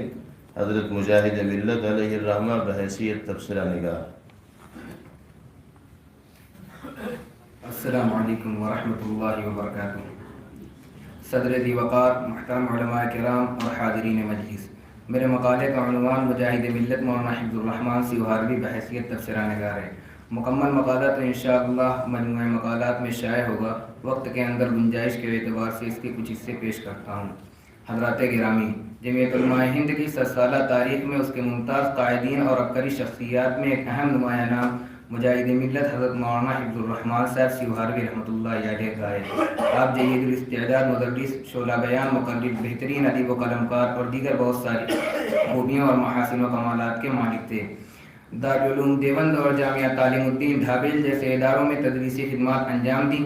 کلکتہ جیسے شہر میں کئی سال قرآن کریم کی تفسیر بیان کرنے کا سلسلہ رہا۔ 1938 عیسوی میں اپنے رفیق مولانا مفتی عتیق الرحمان عثمانی رحمۃ اللہ علیہ کے ساتھ دہلی میں تصنیف و تحقیق کا بے مثال ادارہ ندوۃ المصنفین قائم کیا اور اس کے رفیق اعلیٰ اور ارکان اساسی میں سر فہرست رہے۔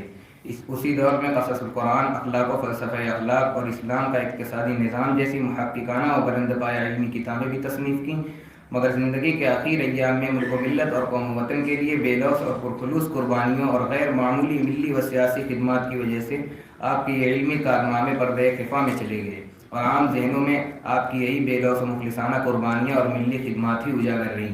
اور جب بھی آپ کا نام ذہن میں آتا ہے تو ایک عالم و محقق اور ادیب و مبصر کی بجائے ایک دینی و ملی قائد اور اسلامیان ہند کے محافظ و پاسبان کی تصویر ہمارے سامنے آتی ہے۔ ندوۃ المصنفین سے وابستگی کے زمانے میں اس کے ترجمان ماہنامہ برہان کے اہم مضمون نگاروں میں سے تھے اور 1938 عیسوی سے 1947 عیسوی تک آپ کی نگارشات برابر رسالہ کی زینت بنتی رہیں۔ 9 سال کے اس طویل عرصہ میں آپ کے گوہربار قلم سے مختلف موضوعات پر سینکڑوں مضامین شائع ہوئے، مگر برہان میں آپ کے قلم سے جس موضوع پر سب سے زیادہ مضامین شائع ہوئے ہیں وہ نئی کتابوں پر تعارف و تبصرے ہیں۔ والد محترم مولانا ضیاء الحق صاحب خیر آبادی اپنے مقالے میں لکھتے ہیں، میں نے جب مجاہد ملت کے مضامین کی تلاش و جستجو میں رسالہ برہان کی فائلوں کا مطالعہ شروع کیا تو مجھے ایک خوشگوار حیرت ہوئی کہ آپ کے قلم سے دیگر علمی و تحقیقی مضامین کے ساتھ تقریباً 400 کتابوں پر تبصرے بھی ہیں۔ مضامین اور مقالات کے لیے پورا نام مولانا محمد حفظ الرحمان لکھا جاتا تھا اور تبصرے کے لیے ہا اور میم ہا کا رمز استعمال ہوتا تھا۔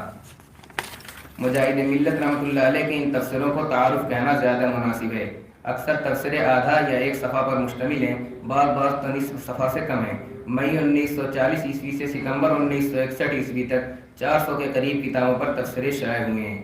آپ نے انگریزی، ہندی، اردو، عربی ہر زبان کی کتابوں پر تبصرے فرمائے ہیں اور ہر موضوع تفسیر و حدیث اور فقہ، شعر و ادب، سیرت و سوانح، ادب و بلاغت، ناول و افسانے، تقریرات و خطبات، مجموعہ مقالات و مضامین، رسائل و جرائد اور ان کے خصوصی نمبرات پر تبصرے کیے ہیں، جس سے حضرت مجاہد ملت رحمۃ اللہ علیہ کی وسعت نظر، علم و مطالعہ کی گہرائی اور زود نویسی کا اندازہ ہوتا ہے۔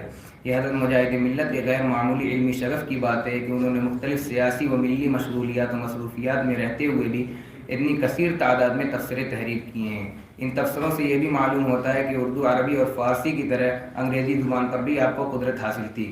تعارف و تبصرہ کا یہ کالم گو کہ مختصر ہوتا تھا، لیکن اس میں آپ زیر تبصرہ کتابوں کا تعارف چند سطروں میں کرا دیتے تھے، کتاب کے مشمولات کا، جس سے کتاب کے مشمولات کا علم ہو جائے، اور اہم کتابوں پر اختصار کے ساتھ ہی اپنی رائے کا اظہار بھی کرتے تھے اور کہیں کہیں تنقید بھی، اور جو واقعی خوبیاں ہوتی تھیں ان کا کھلے دل سے اعتراف و اظہار بھی کرتے تھے۔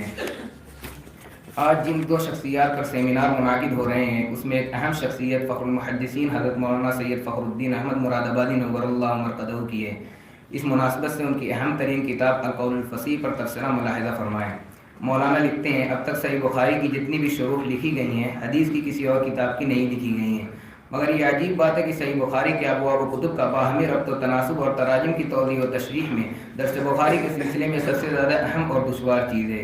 اس پر اب تک شایان نشان توجہ نہیں کی گئی۔ جہاں تک ہمیں معلوم ہے، اولا حضرت شاہ ولی اللہ دہلوی نے اور پھر حضرت شیخ الہند مولانا محمود حسن دیوبندی نے ابواب و تراجم پر رسالے لکھے، لیکن یہ دونوں نہایت مختصر ہیں اور طلبہ حدیث کی تشنگی ان سے نہیں بجھتی۔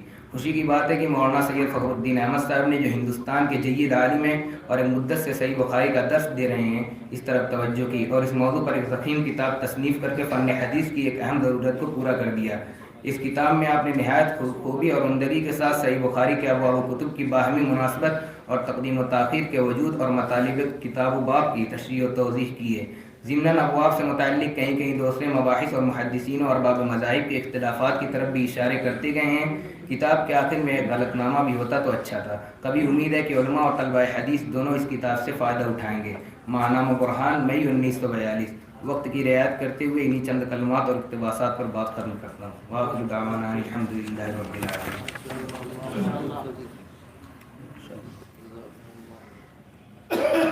حضرت مجاہد ملت علیہ الرحمہ کے گہربار قلم سے منظر عام پر آنے والی کتابوں میں ایک اہم کتاب اخلاق و فلسفہ اخلاق ہے۔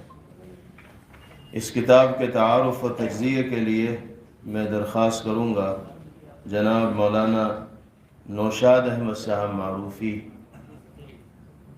مدد اللہ سے مولانا تشریف لائیں اور اپنے مقالے کا خلاصہ پیش فرمائیں۔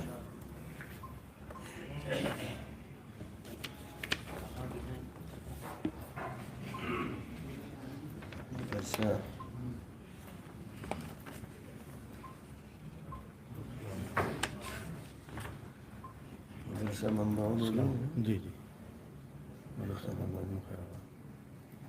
مولانا استاد ہیں مدرسہ منبع العلوم خیر آباد کے۔ السلام علیکم ورحمۃ اللہ وبرکاتہ۔ الحمد للہ وکفا وسلام علی عبادہ الذین اصطفیٰ، اما بعد۔ حضرت مجاہد ملت علیہ الرحمہ کی ایک اہم کتاب اخلاق اور فلسفہ اخلاق، علم اخلاق کے موضوع پر ہے۔ اس سلسلے میں مصری عالم شیخ محمد امین کی کتاب الاخلاق حسن ترتیب اور جامع اسلوب بیان کی وجہ سے غیر معمولی خوبیوں کی حامل تھی۔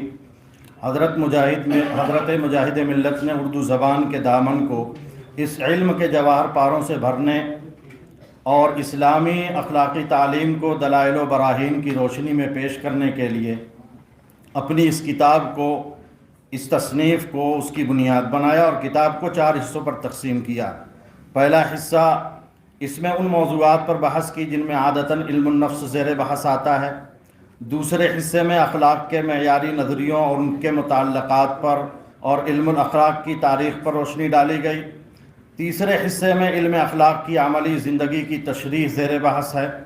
چوتھے حصے میں خالص اسلامی نظریات اور عملیات اخلاق سے تفصیلی بحث کی ہے، جس سے علمی عملی ہر اعتبار سے اسلامی تعلیمات کا کمال و تفوق علمی دلائل کی روشنی میں ظاہر ہو جائے، اور یہی حصہ اس کتاب کی روح ہے۔ مؤلف کتاب نے اس حصے کے اخیر میں نفس اور روح کی حقیقت اور اس سلسلے میں فلاسفہ کی آراء اور علماء اسلام کے نظریات کو تفصیل سے ذکر کیا ہے۔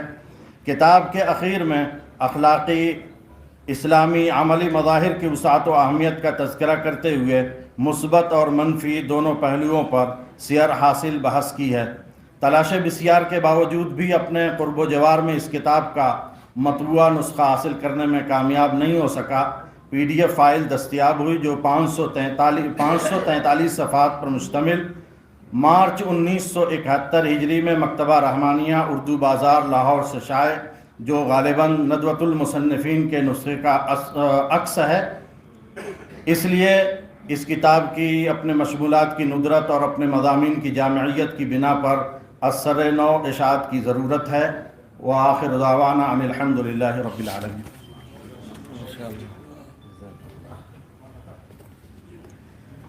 حضرت مجاہد ملت علیہ الرحمہ اور مدرسہ امینیہ دہلی اس عنوان پر مقالے کا خلاصہ پیش کرنے کے لیے میں درخواست کرتا ہوں جناب مولانا مفتی ذکاوت حسین صاحب قاسمی، شیخ الحدیث مدرسہ امینیہ دہلی سے مفتی صاحب تشریف لائیں اور مقالہ پیش فرمائیں۔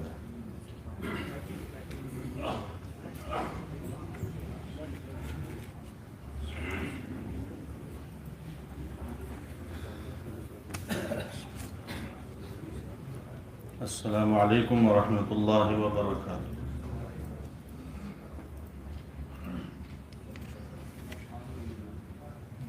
مجاہد ملت کے رفیق کار سید الملت حضرت مولانا سید محمد میاں دیوبندی علیہ الرحمہ کے بقول مجاہد ملت کو اللہ تعالیٰ نے 3 جوہر ایسے عطا فرمائے تھے جنہوں نے صرف مجاہد ملت ہی کو نہیں ابھارا بلکہ پوری ملت کو ابھار دیا اور اس کا سر اونچا کر دیا۔ نمبر 1 تدبر، نمبر 2 جرأت، اور نمبر 3 خطابت۔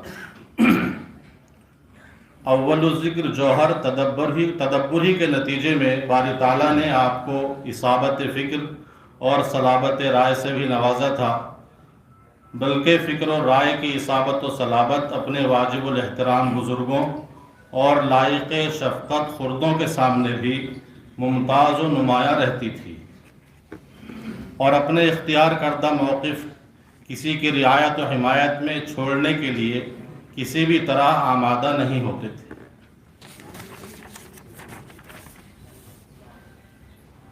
تقسیم ہند کے بعد دہلی کی مشہور دینی مدارس اور درسگاہیں مدرسہ امینیہ، مدرسہ عالیہ فتح پوری، مدرسہ حسین بخش، مدرسہ مولوی عبدالرب، اور اسی طرح Fatehpuri Muslim high school, Delhi college اور Anglo Arabic higher secondary school Delhi کی مسلم آبادی کے ساتھ ساتھ ویران ہو کر رہ گئے تھے۔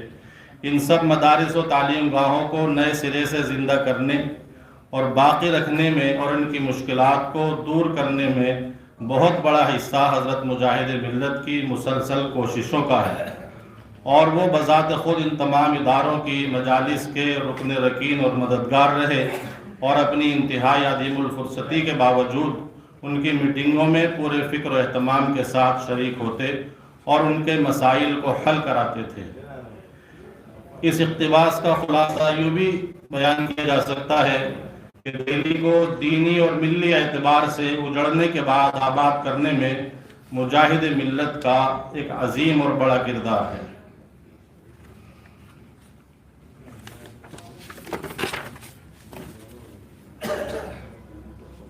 مجاہد ملت حضرت مولانا حفظ الرحمان سیبھاوی نور اللہ مرقدہ دہلی کے قدیم و تاریخی ادارے مدرسہ امینیہ کی موقر مجلس شورا کے تقریباً 13 سال تک نہایت فعال و متحرک اور مخلص رکن رہے اور مثالی خدمات انجام دیں۔ مفتی اعظم حضرت مولانا مفتی محمد کفایت اللہ صاحب علیہ الرحمہ کی فراست و بصیرت اور حسن انتخاب نے مدرسہ امینیہ کی مجلس شورا کے لیے جس مفکر و مدبر کو نامزد کیا، اس جوہر شناسی پر خود مفتی صاحب مبارکباد کے مستحق ہیں۔ اس کو حسن انتخاب یا انتخاب حسن کسی بھی طرح تعبیر کیا جا سکتا ہے۔